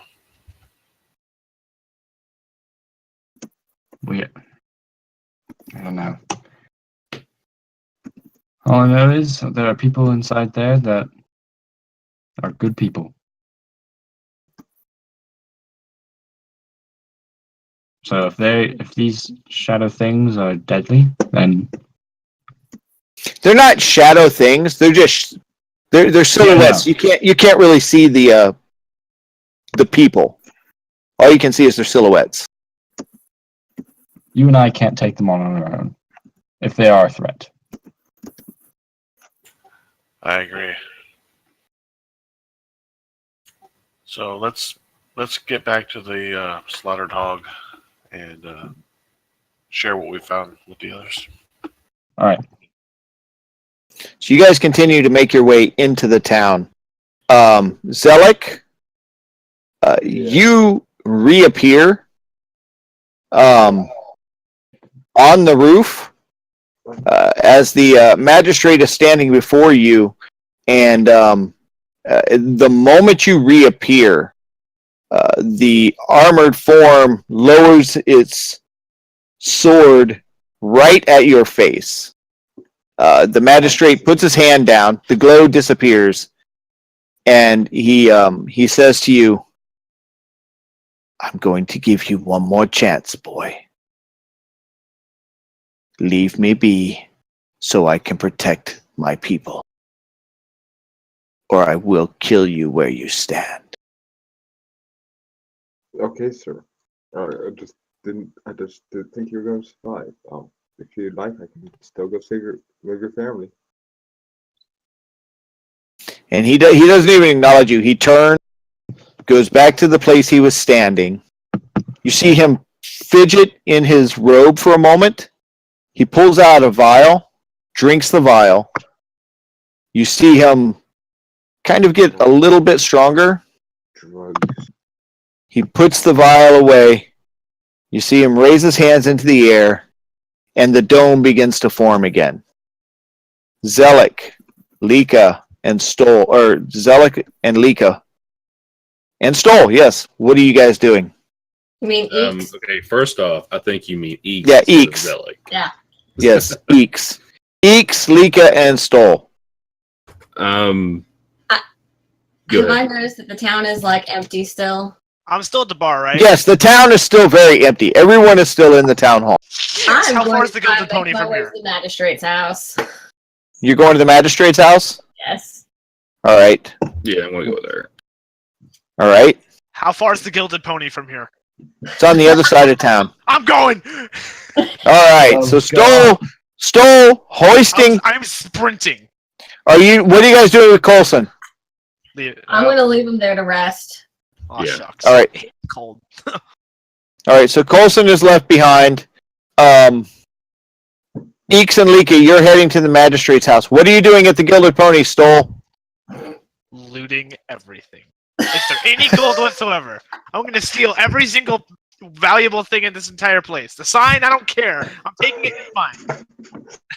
I'm selling it. All total, you get 375 gold between there and the slaughtered hog. We're so never going to be allowed back in this town. Never know those things, though. 375? Yes. Baby. Eeks and Lika, you approach the magistrate's house, and it's no longer the beautiful home that it was. Windows are smashed. The roof is destroyed. The front door is blown off the hinges. I'm gonna go in. Do I get the sense that somebody might have come in, like somebody else might have come through here, other than obviously the storm? Do an investigation check. Can I give him advantage on that? Yeah, I'll give you advantage if you're both looking. Yeah, I'm looking too, because I don't want to walk into a trap, because I don't know if any of his family's still there, if he's got any magical spells or anything to watch his house. It looks like everybody left in a hurry. The front door, as you walk up and you examine the hinges, it looks like it had beat up against the wall a few times before the hinges just gave out. And as you look into the yard, you can see it laying up against a hedge, the same hedge that you guys had kind of run through earlier to get away. You walk into the house, and there's a beautiful grand room immediately as you walk through the door. There is a hallway going toward the back of the house. There is another room off to the right, and then there is a hallway that goes to the left and then veers to the right. Okay, but being in this house before, I would know where his study is. You have not been in this part of the house, but knowing the layout of the house, yes, you would know where the study is. Okay, I'm gonna go to the study. And All right, so you go straight through the back of the home. As you walk down the hallway that is in the back, you pass a kitchen area, you pass another living area, and then you get to a door that is on the other side of the living area. And you enter into the study. The study is a small room. It's not overly large. There are bookcases, tons of books. As you look over the books, you see that there are books on magics and spells and history. There is a ledger of you open it up and you can see where people have been sentenced, and rulings that he has had to make, some votes that have been made into the town. It's just a history of things that have happened in the town. Okay. Particularly what I'm looking for is anything related to the cultists, whether he's, with him working with them or any kind of communications between the two. Anything like that. Do an investigation. Yeah, I'm gonna be looking for the same, but I'm also gonna be looking through the spell books and deciding if I want to take any, if there's any good spells in there. Okay. Okay. Do I get advantage since she's looking also? Yes. DM. You begin carefully examining his desk, pulling some of the drawers out and kind of tapping the bottoms. You feel one has a false bottom in it. You pull out the false bottom and you see a series of letters. As you begin to look through the letters, they are addressed to the magistrate, and they are written in a threatening manner and a very controlling manner, demanding that he turn a blind eye to the bringing in of children, demanding that he allow transport of goods through the area, having him turn a blind eye to this death or that death. The request for things that are used, chemicals and compounds that you really don't understand what they would be for, but labeled, but names that you had heard throughout your travels as being dangerous, and demands Brahm that they. I'm sorry? Like Brahm or any of them? They are all signed with a large B at the bottom. And you find one in particular. It's a threatening letter telling him that, no matter how powerful he is far from the city, and he is one man. And one man cannot watch all 15 children. I'm just going to kind of sit down on the floor and look over at Lika kind of with a defeated look and hold up the letters for her to read. I'm gonna pick them up and read them and just start shaking my head. And do these match up with that note that I found on Brahm? Somewhat, yes. Okay. Yeah, you do see a connection there. Give me an Arcana check. That's your department.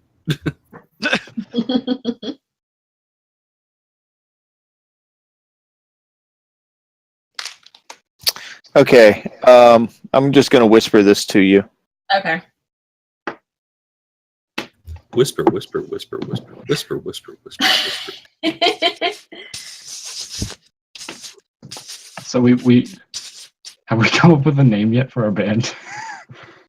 I kind of want that to be organic. I don't want us to, how it was for Critical Role where they just kept rolling nines over and over again. Yeah. Yeah. No, I was talking about our band, the inside of the group. I'm sorry. Oh, okay. The group within the group. Group. Yeah, the group within a group. Yeah. So it has to be a name that the character should think of.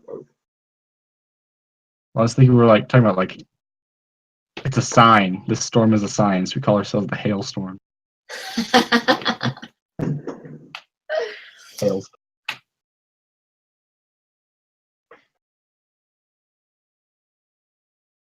Hey, DM, Yes. could I go loot the weapons shop? No, because the weapon shop is at the castle. Aw, Why are you looting everything? no reason. Is there a blacksmith shop? Yeah, that's what I meant. Like the blacksmith castle. As you guys are continuing to search through the house, Lika, you open a cabinet off to the side, and inside of that cabinet, you see this glowing orb. Do I know what it is? Steal, Give me an Arcana check. steal. Can I ask you a question? Are you? Did you just? I just made a dumb pun. That's what I That did. hurt. That hurt a lot. It Well, burns. I heard it. It was glorious.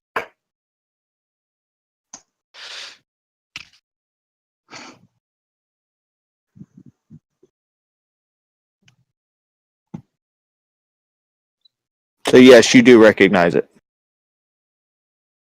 Hey, who's moving me around? Hey, start. Leave me. Can I touch it and like see if I can use it? I'm going to ask her what she's doing. Like, what is that thing? You can touch it. Okay. I'm This is gonna like that use it. I'm gonna reach out and grab her hand and ask her what is that. He's been communicating with somebody, and I'm kind of curious to see who this. Okay, whoever he's been communicating with, if we touch that, are they going to be able to see us? Do I know if they're going to be able to see us or not? Yes, you do, and yes, they can. There's a good chance they will. If I- they've got it on them. I pull her away from it. Do you allow him to do that?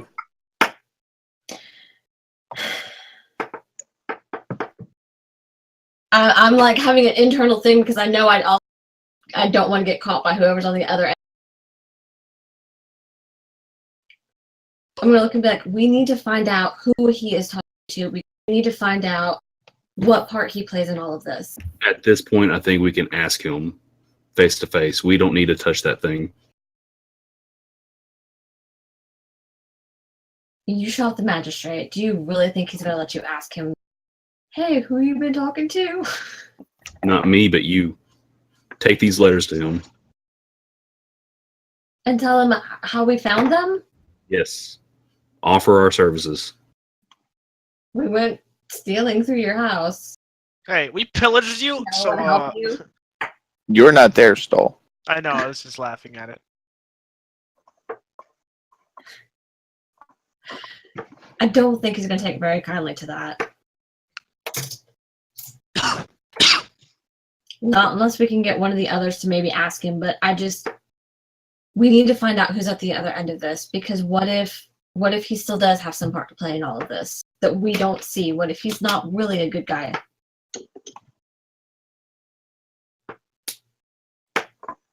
I don't think we need to touch this.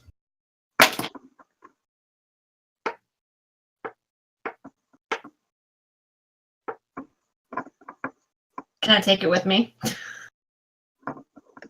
That'd be difficult. Jesus. Yes, you can take it with you. All right, I'm gonna try and take it with me. How are you going to do it? Looking at it, is if there, I is shot there it with my- anything around here, like a cloth or anything that I can throw over it? Yeah, you see a robe draped Well- over a chair. Okay, I'm gonna throw that over it and put it in my bag. Okay. Did I find any other spells or anything in his spell book? The spells that he is currently researching, they're very advanced spells. You think that with time you could learn them and learn how to use them, but they're not something that you would necessarily understand at this point. Hmm. As you gain levels, you would be able to use them, but I'm debating on whether or not I want to steal this book. I'm not gonna lie. So you'll take the magic crystal ball, but you won't take a book. Well, I'm gonna go ahead and ask him about the stupid magic crystal ball, but I won't be planning on giving him back his book. No, I'll leave the spell book, but I am going to take the crystal ball. Okay. So you guys have the crystal ball, and you walk out of the house. As you walk out of the house, you see Calisan and Flonardius kind of walking down the street, going in and out of buildings, trying to, like they're searching for someone. Hello? I'm gonna get the papers. Little goblin friend. I'm gonna get the papers back and run over to them and show them the papers. So you see Eek dart across. He shows you the papers that indicate everything that I had stated earlier. Where'd you get these, Zeeks? From the magistrate study. We've been played. Were his kids? Were his kids in this estate? No, it was empty. As far as I know. So we're gonna tell them about the thing that we saw. Yeah.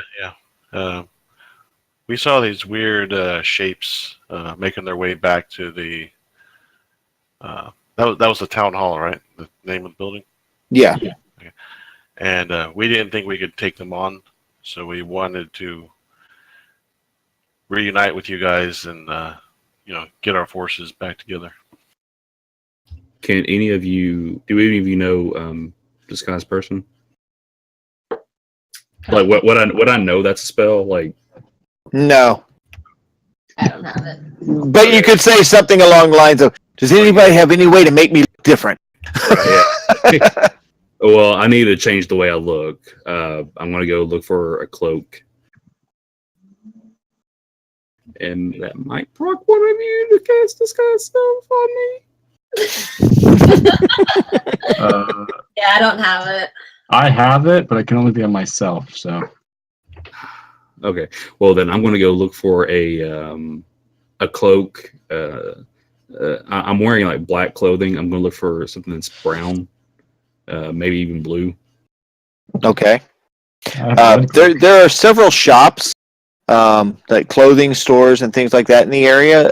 Not several, but there are a couple. One is a very fine store. It has some more noble kind of clothes, something that you would see the magistrate wear, maybe the captain.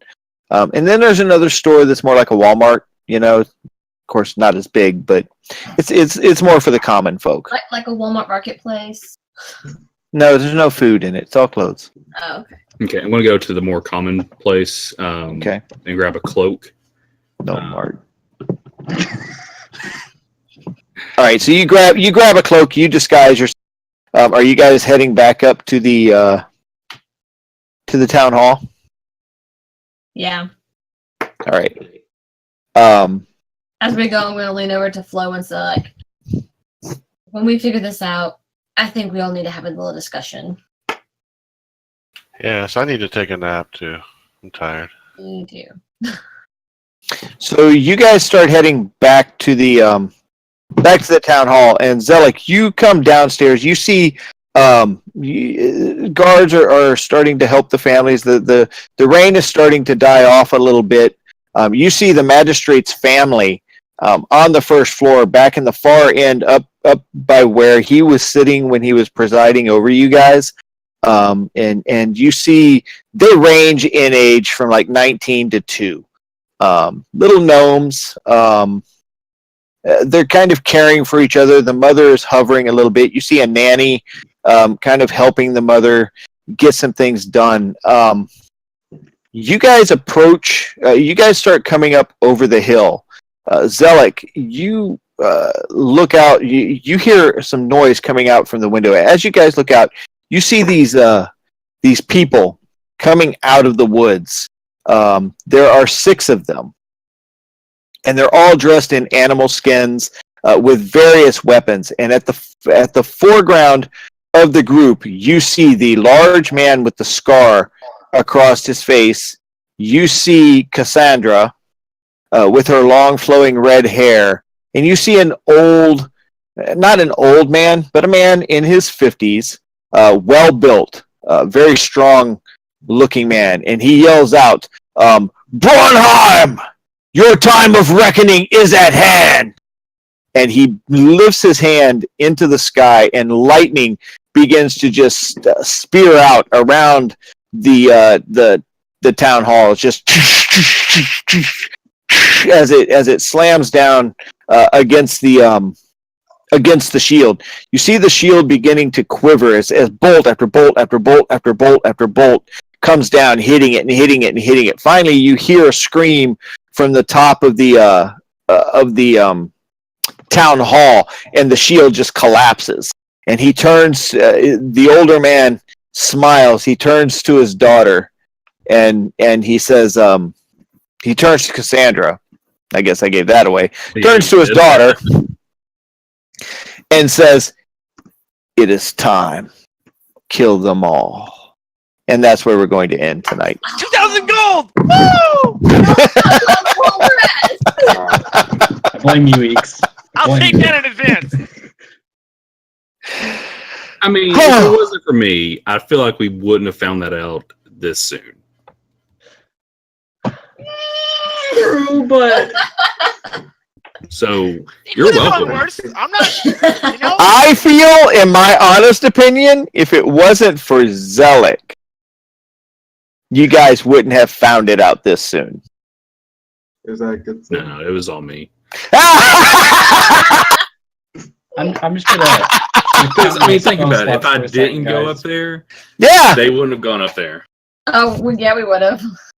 Yeah. I mean, I pressured Eeks into shooting him, so I'm really the champion here. Oh my God. Suicide. That's all that was. Suicide. Yeah. So in other words, we just all make bad mistakes, and it leads to furthering the quest. Yeah. Yeah, nice. No, again, Do enough dumb shit, and eventually it works. You did the mage hand. I didn't know who she was. Like, why is there just a random hand? Do I see that little fucker that ran off with my shit over there with the druids? no. Well, it's hard to tell from where you're at. I'll find the little fuck. I don't think we were dealing with actual. I think this is a cover. I think we're being triple duped. I still think we should kill the magistrate. Oh my God. We don't know the truth. I think he's dead by now. Nah, dog. He's So,